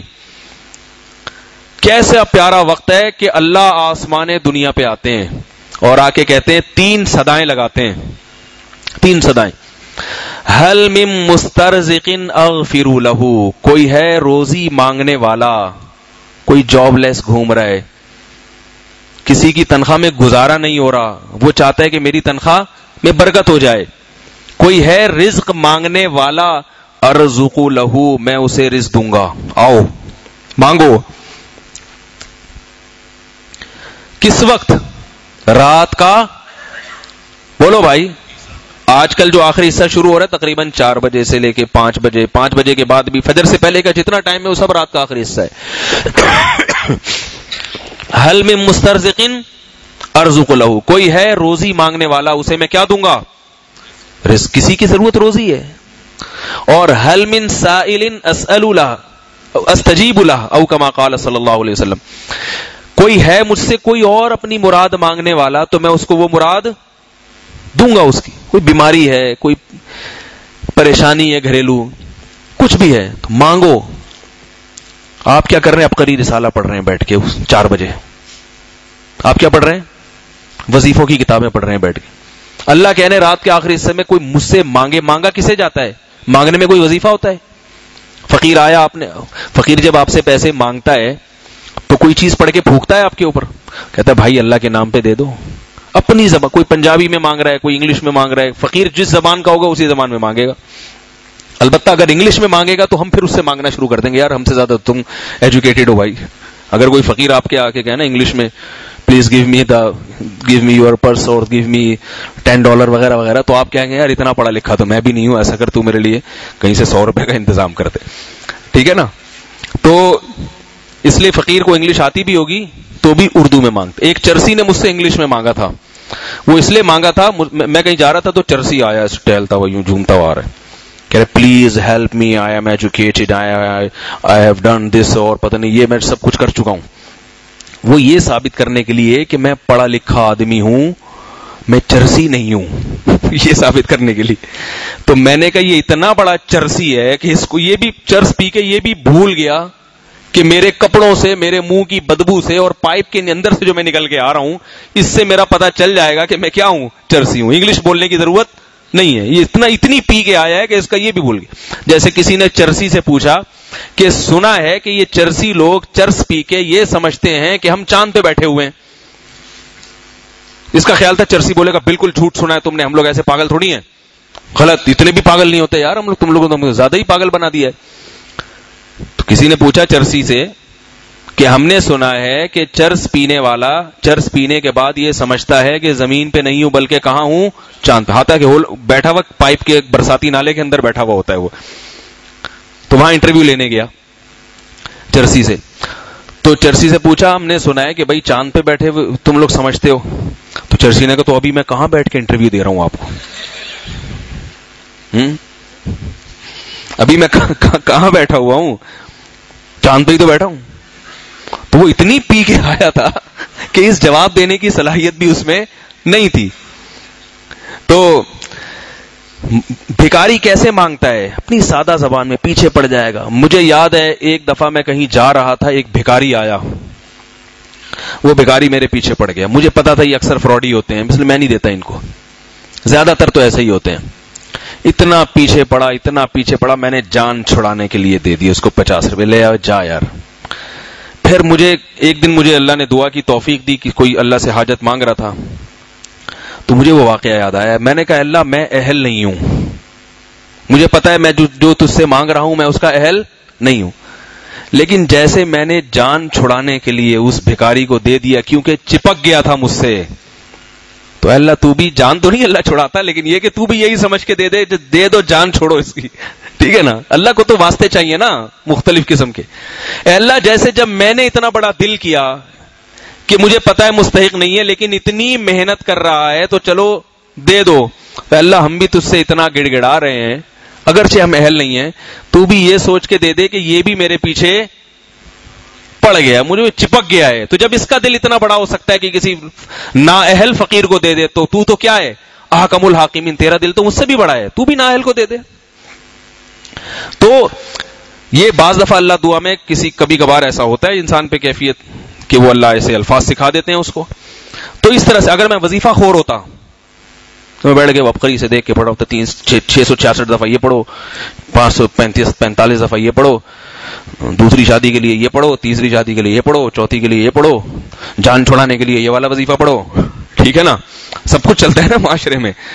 اور طلاق کے لیے معاذ اللہ بچائے سب کو، یہ والا پڑھو، اور جناب اس کے لیے یہ پڑھو. تو ایک پھر یہ اللہ سے تعلق بھی نہیں بنتا انسان کا, دعا سے تعلق بنتا ہے.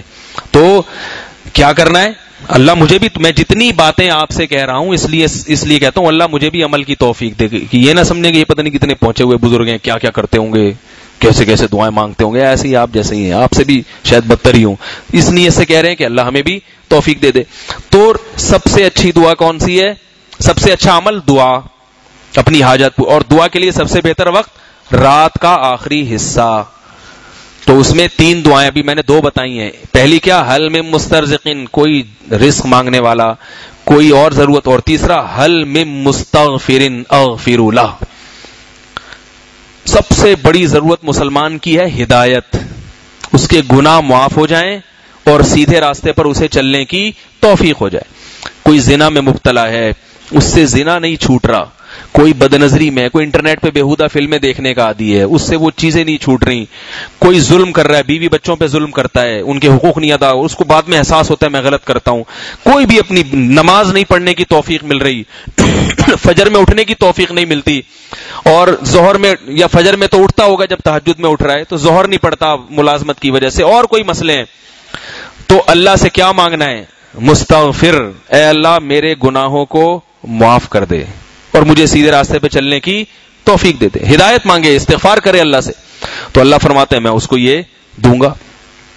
اب مجھے ایک بات بتاؤ, ایک علاقے کا ناظم آئے, تمبو لگا کے کرسی لگا کے بیٹھ جائے کہ علاقے کے جس کے جو مسائل ہیں آ جائے, ابھی میں آج موڈ میں ہوں. ویسے تو تمہیں لائن میں لگنا پڑے گا, ڈی سی آفس جانا پڑے گا, یا ادھر جانا پڑے گا, یونین کونسل جانا پڑے گا. تو آج میں ذرا فارم میں ہوں, فارغ ہوں, میں نے کہا ذرا الیکشن آنے والا ہے, ووٹ لوگوں سے چاہیے. تو آج جس کی جو فائل جہاں بھی اٹکی ہوئی ہے, کوئی پلاٹ پھنسا ہوا ہے کسی کا, کوئی عدالت میں خلا طلاق کا کیس چل رہا ہے, یا کوئی بچوں کا کیس چل رہا ہے, میں ابھی آیا ہوں, بیٹھا ہوا ہوں. کوئی ہے جو رک جائے گا؟ اگر کوئی رکے گا تو اس لیے کہ ان کو یہ ہوگا کہ بھائی پتہ نہیں میرا نمبر آئے نہ آئے, کیونکہ جب اتنے لوگ پہنچیں گے تو لائن کتنی لمبی ہوگی. لیکن اللہ کو مخلوق کی بات سننے کے لیے لائن لگوانے کی ضرورت نہیں ہے, ہر ایک کی ہر وقت سنتا ہے وہ. تو یونین کونسل کا کوئی بندہ آ جائے تو سارے پیچھے پڑ جائیں گے, وزیر اعظم آ جائے, صدر آ جائے تو سارے پیچھے پڑ جائیں گے. اللہ آ رہا ہے آسمان پہ, زمین کے قریب ہو جاتا ہے, کہتا ہے مانگو, اور ہم کیا کہہ رہے ہیں؟ چھوڑو یار ابھی سونے کا ٹائم ہے, ابھی تو فلم دیکھی ہے, ابھی سوئیں گے تو کیسے آنکھ کھلے گی. تو اس لیے زندگیوں سے برکت ختم ہو رہی ہے, برکت ختم ہو رہی ہے زندگیوں سے. تو یہ کام کیا کریں رات کے آخر. تو یہ میں اس اشکال کا جواب دے رہا تھا گرین والوں کے, کہ مولانا طارق جمیل صاحب نے جو بیان میں کہا کہ اللہ آ جا آ جا, تو بھئی اللہ تو آتے ہیں, حدیث میں آتا ہے کہ آسمان پہ آ جاتے ہیں, تو جیسے آتے ہیں وہ اللہ کی شان ہے, اس کی باریکیوں میں ہمیں جانے کی اجازت نہیں ہے. مرد کے لیے چاندی کی انگوٹھی اور کتنے گرام میں جائز؟ چاندی کی انگوٹھی جائز ہے, گرام مجھے یاد نہیں ابھی. صدقے کی رقم اپنی والدہ یا قریبی رشتہ دار کو دے سکتے ہیں. کیا ان کو بتانا ضروری ہے کہ صدقے کی رقم ہے؟ نہیں, چماٹ پڑے گا. جواب اماں کو بتاؤ گے, صدقہ اماں لگائے گے نا چماٹ. ویسے اماں کو صدقہ کیوں دے رہے ہو یار؟ ہدیہ دو نا. ہدیے میں اور صدقے میں تھوڑا سا فرق ہے. ویسے یہ ایک دوسرے کے معنی میں بھی استعمال ہوتے ہیں, لیکن ہدیے میں کیا ہوتا ہے کہ سامنے والے کی عزت ہوتا, وہ بھی اللہ کی رضا کے لیے. اور صدقے میں کیا ہوتا ہے, سامنے والے کو محتاج اور ضرورت مند سمجھ کے دیا جاتا ہے. تو ماں کو دو تو محتاجی کی بنیاد پہ دو کہ ماں غریب بھی ہوتی ہے, لیکن نیت کیا کرو؟ ہدیے کی. علماء کو دو تو نیت کیا کرو؟ بولو نا بھائی, ہدیے کی نیت کرو. اس میں اعزاز ہے. ہدیہ بڑوں کو دیا جاتا ہے, بادشاہوں کو دیا جاتا ہے, صدر وزیر اعظم کو دیا جاتا ہے, آفیسر لوگوں کو دیا جاتا ہے. اس کو گفٹ بھی کہتے ہیں. ویلنٹائن ڈے پہ کیا دیتے ہیں لوگ؟ صدقے دیتے ہیں گرل فرینڈ کو, ہے بھائی. آپ نے اپنی محبوبہ کو کہہ رہے میں 500 روپے کا میں نے اپنے بچے کا صدقہ اتارا ہے, وہ ایزی لوڈ ڈال رہا ہوں تمہیں. وہ مانے گی؟ وہ لے کیا ہے یہ کون سا بکرا لے کے چلے گئے اس کے پاس. مدرسوں میں تو بکرے لے کر آ رہے ہیں, پیسے نہیں دیتے. اب بکرا لے کے چلے گئے اپنی محبوبہ کے پاس, یہ صدقے کا بکرا ہے, یہ لے جاؤ. وہ کہے گی کیا گند پیشاب کرے گا یہاں پہ, کیا لے کر آیا میرے پاس؟ وہاں ساری عقل صحیح کام کرتی ہے. 20,000 کا بکرا ہے تو کہتے ہیں 20,000 کا موبائل خرید کے دلاؤں گا. موبائل خرید کے, وہ اس کو بکرے کا کیا کرنا ہے؟ ٹھیک ہے نا, پھول خرید کے دیں گے اس کو, اور پتہ نہیں کیا کپڑے دے دیں گے اس کو, کیا کیا دے دیں گے, 40,000 کی, لاکھ کی. جو جتنا تگڑا بوائے فرینڈ ہوگا اسی حساب سے کرے گا. وہ حرام کاریاں یہ کہیں شروع نہ کر دیں. یہ بیویوں پہ خرچ کرنے کا ثواب ملتا ہے, گرل فرینڈوں پہ خرچ کرنے کا ثواب نہیں ملتا. تو اسی طرح علماء کو بھی جب ہدیہ دیں تو اچھی چیزیں دیں, ابا دادا کو بھی دیں تو کیا دیں, اچھی چیزیں دیں. اور سب سے بہتر ہدیہ ہے پیسے. سب سے بہتر ہدیہ کیا ہے؟ پیسے. پیسوں کا فائدہ کیا ہوتا ہے بھائی, آپ نے اماں کے ہاتھ میں پیسے پکڑائے تو اماں کو جو چیز چاہیے ہوگی وہ خود منگوا لے گی. ابا کو پیسے دے دیا آپ نے لفافے میں ڈال کے, ابا کتنے خوش ہو جائیں گے. اور اپنی ہونے والی کو, گرل فرینڈ تو میں نہیں کہوں گی تو ناجائز ہے, چلو ابھی شادی ہونے والی ہے تو آپ کو یہ ڈر ہے کہیں کسی اور سے نہ پٹ جائے. آج کل یہ بھی بڑا مسئلہ ہوتا ہے.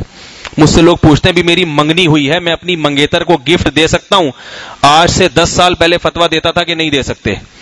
بھائی منگیتر ابھی تو نامحرم ہے. اب کہتا ہوں دے دو. آپ نے نہیں دیا تو کوئی اور دے دے گا. تو منگنی اب زمانہ کے حساب سے حکام تبدیل ہو جاتے ہیں نا. دے دو بھائی, ابھی پٹی ہوئی ہے تو پھر دوسرا رشتہ کہاں سے تلاش کرو گے. اسی طرح لوگ کیا کرتے ہیں, اپنی بیٹی کی کہیں منگنی کر دی, والے تو منگنی غیر شرعی رسم ہے, یہ جائز ہی نہیں ہے, لیکن چلو ایک غلط کام کیا, منگنی کر دی, تو بعض لوگ ابھی داماد بنا نہیں ہے مگر اس پہ خرچ کرتے ہیں. تو وہ اس لیے خرچ کرتے ہیں کہ بھئی تاکہ اچھا اثر پڑے اور اس کو ایک احساس ہو کہ بھئی عزت دار لوگ ہیں, ہمارا اتنا خیال کرے, تو ابھی سے اچھی نیت کر لے وہ کہ بھئی میں نے بھی اپنی بیوی کا خیال کرنا ہے, ورنہ بھی کوئی رشتہ تھوڑی بنا ہے.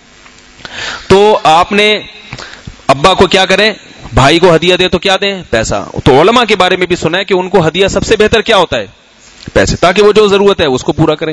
البتہ بعض دفعہ کوئی پیسوں کے بجائے کوئی چیز اس لیے دی جاتی ہے تاکہ یادگار کے طور پہ. پیسے ختم ہو جاتے ہیں اور وہ پتہ نہیں, نہاری میں مولوی صاحب کو آپ نے پیسے دیے اور نہاری کھا لی, وہ نہاری تو 2-3 دن تک ڈکارے آئیں گی, ان کو یاد آئے گا فلاں نے دی تھی, ٹھیک ہے نا, اس کے بعد بھول جائیں گے کس نے کیا دیا. تو کوئی ایسی چیز بعض دفعہ لوگ اپنے بزرگوں کو دے دیتے ہیں کہ وہ رہے گی اور ان کو یاد آتی رہے گی. وہاں جدہ میں جب میں حج کرنے گیا تو ہمارے ایک دوست نے مجھے جائے نماز دی, بڑی خوبصورت خاندانی ہدیہ دیا, اور ایک اٹیچی کیس ہدیہ دیا, وہ بڑا اچھا. انہوں نے کہا میں جانتا ہوں کہ پیسے ہدیہ دینا افضل ہے, مگر میں یہ اس لیے دے رہا ہوں تاکہ یہ آپ کو میری یاد, اور واقعتاً اسے دیکھ کے مجھے 4-5 سال ہو گئے, مجھے یاد آتا ہے کہ یہ فلاں صاحب نے دیے تھے. لیکن آپ لوگ نہ دینا. جائے نمازیں الحمدللہ بہت ہو گئی ہیں, جو حج سے آ رہا ہے جائے نماز لے کے آ رہا ہے, پھر دکان کھولنی پڑے گی جائے نماز کی. تو ایسا نہیں ہے, ایک مثال دے رہا ہوں میں کہ اپنے بڑوں کو, بھائی کو دے دیں لفافے میں ڈال کے آپ 500 روپے, 1000 روپے, 50,000, 1 لاکھ, کیسا خوش ہو جائے گا, پاگل ہو جائے گا خوشی. تو سب سے بہتر ہدیہ کیا ہوتا ہے, لیکن اگر اس میں حکمت ہی ہے. اور بعض دفعہ اس لیے بھی ہدیے میں پیسے نہیں دیے جاتے کہ آپ کو یہ ہوتا ہے کہ سامنے والا اس کو غلط جگہ پہ خرچ کر دے گا. اب اماں کا ہاتھ بہت کھلا ہے, آپ کو پتہ ہے میری اماں جب پیسے آئیں گے تو سارے دعوتوں میں اڑا دیں گے. میری والدہ کا بالکل یہی حال تھا. میری والدہ اتنی سخی ہیں, اب تو بیچاری بیمار ہو گئی, اب تو ہوش حواس نہیں ہے, دعا کریں اللہ ان کو شفا دے. اتنی سخاوت تھی میری والدہ میں کہ ادھر پیسہ جیب میں آیا اور ادھر فوراً سے پہلے نکلا, بچتا ہی نہیں تھا. پھر جب ضرورت پڑتی تھی تو پریشان ہوتی تھی. اب اللہ نے اس سے بھی تو منع کیا نا کہ بھائی اپنی ضرورت کے لیے تو رکھو, لیکن ان کی مزاج ایسا تھا. میرے نانا بھی ایسے ہی تھے. نانا کا حال ہمارے یہ تھا کہ وہ مہمان آ رہے ہیں جا رہے ہیں اور ایسے وہ چل رہا ہے لنگر, گھر کی خواتین کھانے پکا پکا کے تھک گئیں. پھر جناب دکان سے نانا نے جنرل اسٹور سے ادھار پہ لینا شروع کر دیتے تھے. کھلائے جا رہے ہیں کہ جو نمازی آ رہا ہے ملنے کے لیے کھانا لازمی کھا کے جائے گا, اور ڈانٹ کے کھلاتے تھے. کھا بے, ایسے بولتے تھے, کھا. وہ بیچارہ نا, اور روب اتنا تھا, ایسا اونچا قد ان کا, اور خوبصورت بہت تھے, ایسے سفید لمبی ناک, اونچا قد, اور ایسی مردانہ آواز تھی. میں نے خود دیکھا ان کو ڈانٹتے ہوئے. وہ بندہ آ گیا, نانا نے آواز لگائی, کھانا لے کر آؤ. کہہ رہے مولوی صاحب میں نہیں کھاؤں گا, میرا پیٹ بھرا ہے. ایسی روبدار آواز نکالتی تھی نا, میں بھی نکالوں گا تو ڈر جائیں گے آپ لوگ, تو بھاگ جائیں گے, تو میں بھی نکال نہیں سکتا وہ آواز. اتنی روبدار آواز نکال کے ڈوک کانپ کے نا کھانا شروع کر دیتا, ایسے کر ڈر رہا ہے یار, یہ اتنا روب تھا. تو کھلا کھلا کے نتیجہ کیا نکلا, اپنے تو پیسے, وہ امام کی بیچارے کی کیا تنخواہ ہوتی ہے, امام تھے آرمی میں تھے, تنخواہ ہی نہیں تھی. تو وہ اللہ نے کی قدرت ہوا, ان کے بیٹے شپ پہ چلے گئے. وہ بیٹا بیچارہ جب 6 مہینے کے بعد شپ سے آتا تو سب سے پہلے دکانوں کے قرضے اتار. دکان والے ذرا تیرے ابا یہ لے کر گئے, اتنے گھی کے ڈبے, اتنے چینی. اب کیا کریں بھائی, ابا تو ابا ہے نا, ابا کو کون سنبھال سکتا ہے. سارے بیچارے قرضے اتار کے جاتے تھے, لیکن پھر اللہ نے ان کو بھی دیا, اولاد کو بھی بہت دیا ہے. تو لیکن شریعت میں یہ ہے کہ اپنا اپنی جیب دیکھ کے کرو, ٹھیک ہے نا. تو ہماری والدہ ایسا کرتی تھی. اب کسی کی والدہ اس طرح کر رہی ہیں, اڑا رہی ہیں, تو پھر والدہ کو بجائے پیسے پکڑانے کے آپ کو ایسی چیز دیں جو وہ استعمال کر سکیں. سمجھ رہے ہو کہ نہیں سمجھ رہے؟ اور بعض دفعہ ہدیہ چیزوں کی شکل میں اس لیے دیا جاتا ہے کہ آپ کے لیے وہ دینا آسان ہوتا ہے. اب آپ کی دکان ہے چینی کی, ایک مثال دے رہا ہوں, تو آپ کے لیے کسی کو چینی دینا آسان ہے, صحیح, یعنی آپ نے اپنے بھائی کے گھر ایک بوری چینی بھجوا دی. اب ہمارے ایک دوست ہیں, شاگرد ہیں, ان کے چاولوں کی فصلیں ہیں, وہ جب بھی آتے ہیں تو تمام اساتذہ کے لیے 2-2, 3-3 کلو بیچارے جو ان کی حسب توفیق ہے چاول پیکنگ ملا کے سب کو ہدیہ دے دیتے ہیں. یہ ہماری زمین کا چاول ہے. تو کیوں وہ چاول دے رہے ہیں؟ کہ اس لیے کہ ان کو یہ چاول دینا آسان ہے, کہ بھئی یہ تو میری زمین ہے. بعض کوئی آم کی پیٹی, کسی کے آم کا وہ کاروبار ہوتا ہے, تو وہ اس کے لیے آم دینا آسان ہے. تو یہ 3 وجہ ہوتی ہیں, ورنہ اصل یہی ہے کہ وہ پیسے دیے جائیں. جلدی سے, ایک بہت لمبا بیان ہو گیا یار. کیا بچوں کو کارٹون دیکھنے اور ویڈیو گیم کھیلنے کی اجازت دینی چاہیے؟ اگر ہاں, نو گیم کارٹون وغیرہ. یہ جو کارٹون ہے نا, جائز تو ہے, گنجائش تو ہے اس کی, مگر اس سے بچوں کے اخلاق بہت خراب ہوتے ہیں. آپ ایک بچے کو تجربہ کر کے دیکھیں, 1 مہینہ مار دھاڑ والے اور یہ چھچورے کارٹون, چوہا بلی بلی چوہا وہ جو ہوتا ہے نا, یہ دکھائیں اور اسی عمر کے دوسرے بچے کو نہ دکھائیں. دونوں میں آپ کو 1 مہینے بعد واضح فرق نظر آئے گا. ایک بچہ بدتمیز بن چکا ہوگا اور ایک تمیز والا ہوگا. تو کارٹون دکھائیں, مگر MI والوں کے کارٹون ہیں, یا ایسے عربوں نے بہت اچھے کارٹون بنائے, سبق آموز کارٹون ہے جس میں تمیز سکھائی جا رہی ہے, ادب سکھائی, بات بھی ہو جاتی ہے, کارٹون پنا بھی آ جاتا ہے. اور تو وہ بچے جب وہ کارٹون دیکھتے ہیں تو بہت فائدہ ہوتا ہے. آپ نیٹ پہ سرچ کر سکتے ہیں, کوئی سائنسی معلومات ہو ان میں, یا ادب تمیز. عربوں کی ویب سائٹس پہ آپ جائیں نا تو بہت اچھے اچھے کارٹون ہیں, ان کا انگلش میں ترجمہ بھی آ رہا ہوتا ہے. قربانی کی حیثیت کے ہوتے ہوئے قربانی نہیں کی, اس کا کفارہ کیا ہے؟ کفارہ قربانی نہیں ہو سکتی, جانور کے پیسے صدقہ کرنے پڑیں گے.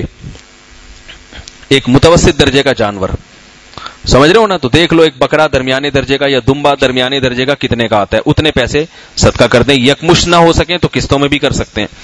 مرد کے لیے چاندی کی ہو گیا نا. کیا بچے کو ماں کا دودھ 2 سال تک پلانا چاہیے اور بچوں میں وقفہ کتنا ہونا چاہیے؟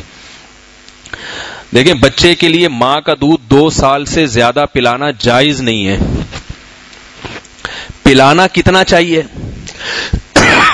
اس میں کوئی شریعت نے مقدار متعین نہیں کیے.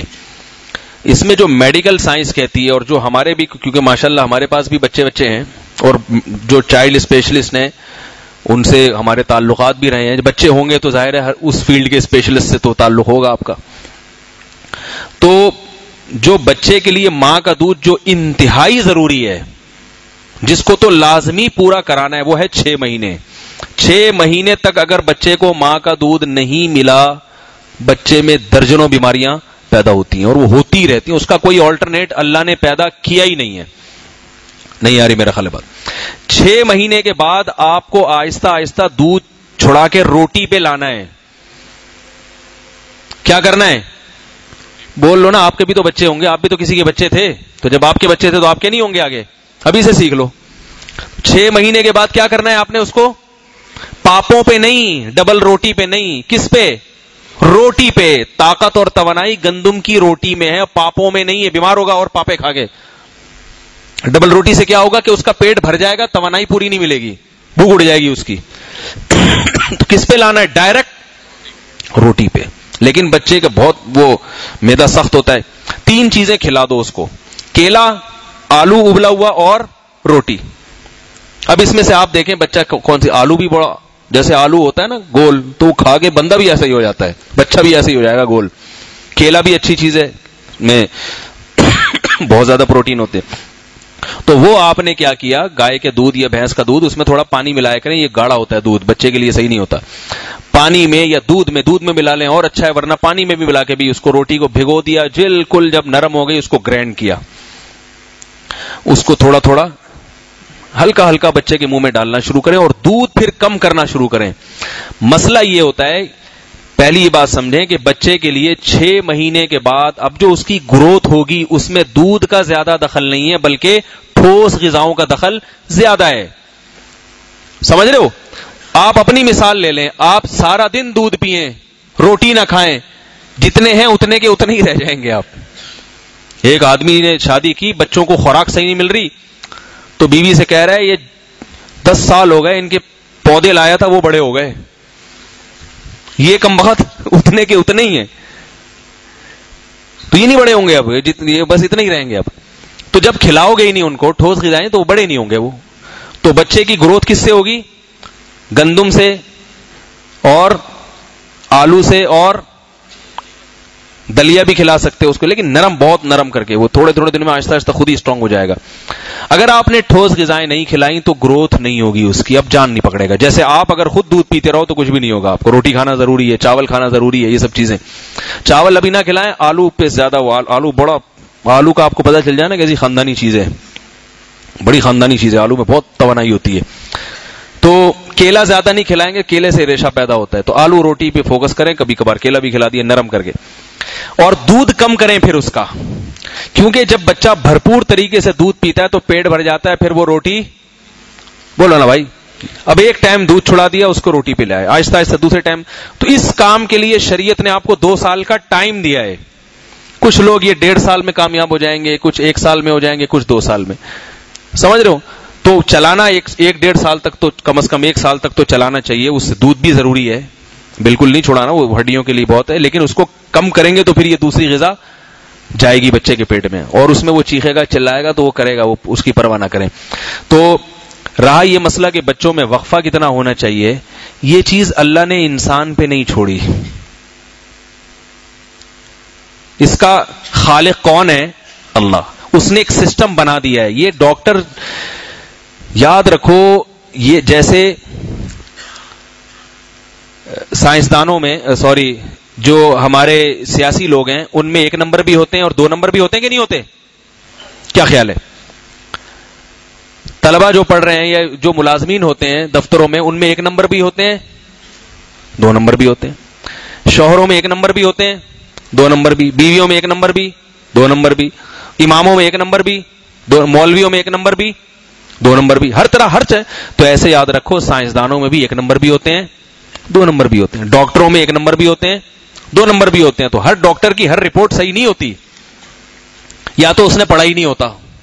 MBBS میں ایک ڈاکٹر نے بتایا، ہم نے ان سے پوچھا کہ سنا ہے میڈیکل کالج میں جب امتحان ہوتا ہے تو پھرے چلتے ہیں؟ اس نے کہا کتابیں چلتی ہیں، پھروں کا دور گیا، کتابیں چلتی ہیں. تو جو پھروں سے اور کتابوں سے ڈاکٹر بنا اس کے پاس علم تھوڑی ہوتا ہے. تو ہر ڈاکٹر کی بات ماننے کی نہیں ہوتی.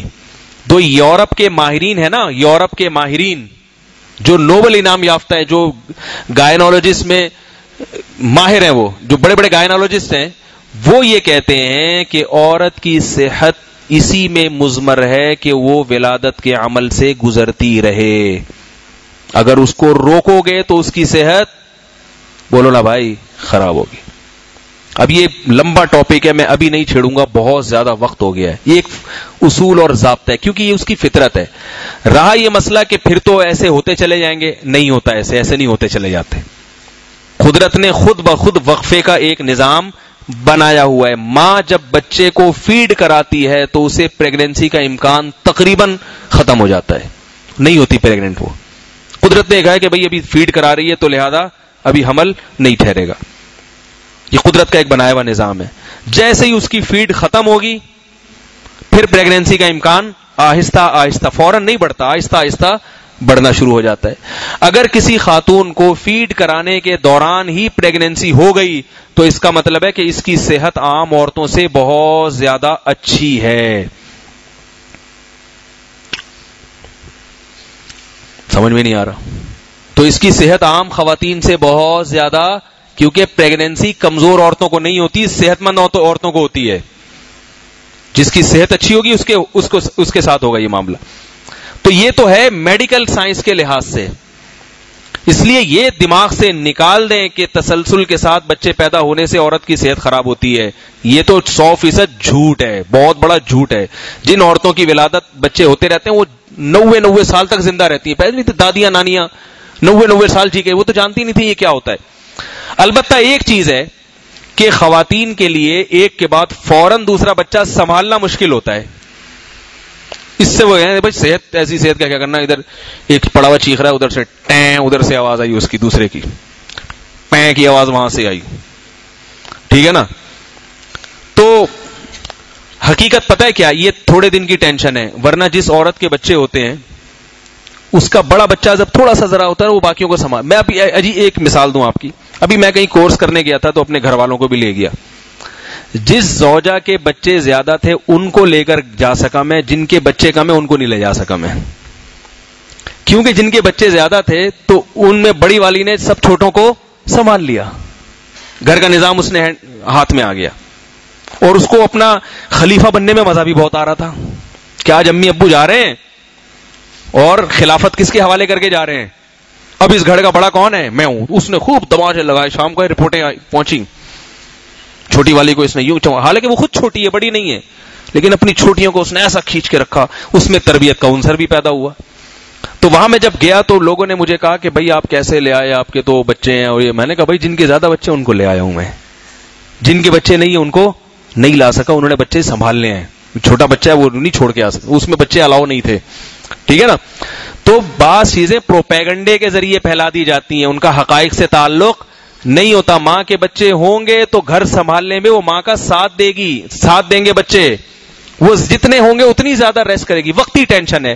لیکن اگر یہ فلسفہ کسی کی سمجھ میں نہیں آ رہا, وہ پاگل ہے نہیں آ رہا, تو شریعت نے مجبور نہیں کیا, وہ کر سکتے ہیں 2 سال 3 سال جو چاہیں اس میں وہ روک سکتے ہیں. نسل روکنے میں وقتی طور پر گناہ نہیں ہے کوئی, کیونکہ ہر آدمی کا مزاج الگ ہوتا ہے. اب خواتین ہماری جو ہے نا کہتی نہیں بھائی نہیں ہو, ایک بچہ ہے ابھی فوراً دوسرا 2 سال کے بعد بھی ہو گیا. 2 سال کا تو قدرت کی طرف سے ہوتا ہی ہے وقفہ, اس سے پہلے تو ہو نہیں سکتا, بہت ہی مشکل ہے, تو وہ قدرت کی طرف سے ہو جاتا ہے. تو اب وہ بھائی نہیں بھائی یہ ہوگا تو ٹھیک ہے بھائی, تھوڑا سا شیطان کی بھی مان لینی چاہیے کبھی کبھار. میں نے آج کسی کو, بچے آخری بات بتاؤں, میں نے کسی کو آج سونے اور جاگنے کی ترتیب سمجھا رہا تھا کسی کو کہ بھائی رات کو جلدی سو, 9 بجے سو جاؤ, صبح 2 بجے اٹھ جاؤ, 5 گھنٹے کی نیند ہو جائے گی آپ کی. اور اگر چلو 10 بجے سو جاؤ, صبح 3 بجے, تو 5 گھنٹے کی نیند.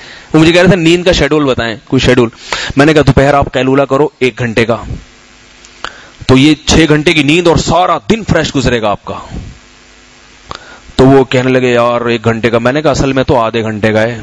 میں نے کہا تھوڑی سی شیطان کی بھی, کیونکہ اب اتنا زیادہ نہیں آ سکتے نا لائن پہ. ہمارے حضرت فرمایا کرتے تھے کہ سال میں 6 جوڑے کافی ہیں, 1 اور رکھ لیا کرو, تھوڑا سا شیطان بھی خوش ہو جائے. کیونکہ حرام تو نہیں ہے نا 7 جوڑے رکھنا, لیکن تھوڑا سا بعض دفعہ غیر مستحب کام کر لیتا ہے انسان, تاکہ اتنی زیادہ نفس کی مخالفت نہ ہو کہ نفس باغی ہو جائے. بعض لوگ ایک دم اتنے نیک بن جاتے ہیں, ایسے نیک نیک نیک کہ پھر وہ بغاوت پہ اتر آتے ہیں. تو اس لیے اگر کوئی کام حرام نہیں ہے تو تھوڑا تھوڑا اپنے نفس کی بھی اس دور میں مان لینی چاہیے, تاکہ ایسا نہ ہو کہ ری ایکشن ہو جائے. جیسے دیکھو شلوار ٹخنوں سے نیچے اوپر رکھتے ہیں نا ہم, اصل سنت کیا ہے, آدھی پنڈلی تک رکھنا سنت ہے. ہمارے حضرت فرمایا کرتے تھے اس دور میں ٹخنوں سے اوپر ہی رکھ لیا کرو, آدھی پنڈلی تک. عام طور پر کہتے تھے نہ لے کے جاؤ, کیونکہ ٹخنوں سے اوپر رکھنا اتنا مشکل ہو رہا ہے. آدھی پنڈلی تک لے جاؤ گے نا تو لوگ پھر باتیں کرتے ہیں, تو بعض دفعہ انسان ان سے متاثر ہو جاتا ہے اور وہ دوبارہ اسی پرانی زندگی پہ آ جاتا ہے. تو جب ایک چیز جائز ہے, یہاں بھی جائز ہے, وہاں تک بھی جائز ہے, تو ٹھیک ہے پھر وہاں تک کر لو بھائی. رخصت پر عمل کر لو, عزیمت پر عمل نہ کرو, گنجائش پہ عمل کر لو, تقوی پر نہ کرو, فتویٰ پہ کر لو. تو اسی طرح تقوی تو یہ ہے کہ عورت حمل بالکل نہ روکے. لیکن میں اس زمانے میں لوگوں کو یہ نہیں بتاتا. میں اس زمانے میں کہتا ہوں بھائی قوتیں کمزور ہیں, اگر فوراً دوسرا بچہ ہو گیا تو گالیاں ساری کس کو پڑیں گی, مجھے پڑیں گی. جو میرے بیان سننے آ رہی ہیں وہ بھی نہیں آئیں گی, بولیں گی یہ ہم آپ پالو نا, اس سے بولو نا آ کے پالے نا یہ. اب بلاؤ نا مفتی صاحب کو, پالو نا, وہ پھر میرے اوپر سارا نزلہ گزرتا. تو بھائی ٹھیک ہے بھائی, آرام ایک ترتیب سے چل لو. نقصان تو اس کا ہوگا گھریلو نظام کا. بچے کو اپنے قریبی عمر کا بہن یا بھائی چاہیے, یہ بتا دوں, بچے کو چاہیے, بچے کا نقصان ہوگا. لیکن آپ کو نہیں سمجھ میں آ رہا تو چلو, حرام تو نہیں ہے نا, وقفہ کرنا حرام تو نہیں ہے, تو جائز تو ہے, تو ٹھیک ہے کر سکتے ہیں, گنجائش ہے اس میں. لیکن نیت یہ نہیں ہونی چاہیے کہ کھائیں گے کہاں سے, کھلائیں گے کہاں سے, یہ حرام ہے یہ نیت. یا تربیت کیسے کریں گے, تربیت تو زیادہ بچوں میں ہی ہوگی, کیونکہ بہن بھائی ایک دوسرے کی خود بھی تربیت کرتے ہیں. اللہ تعالیٰ سمجھنے کی, عمل کرنے کی توفیق عطا فرمائے. آج بہت زیادہ وقت لیے, ایک اعلان سن لیں, میں عمرے پہ جا رہا ہوں انشاءاللہ ابھی 8 تاریخ کو, 8 دسمبر کو. تو اگلے ہفتے بیان نہیں ہوگا, نہ جمعے کا ہوگا, نہ ہفتے کا ہوگا, نہ اتوار کو ہوگا, ٹھیک ہے نا. تو عمرے کا سفر ہے 15 دن کا, آپ لوگ دعا کریں اللہ اس سفر میں برکت ڈال دے. میں بھی آپ لوگ کے لیے دعا کروں گا, آپ لوگ بھی میرے لیے دعا کریں, اور اس سفر میں اللہ تعالیٰ اس سفر کی برکتیں نصیب فرمائے. وما علینا الا البلاغ.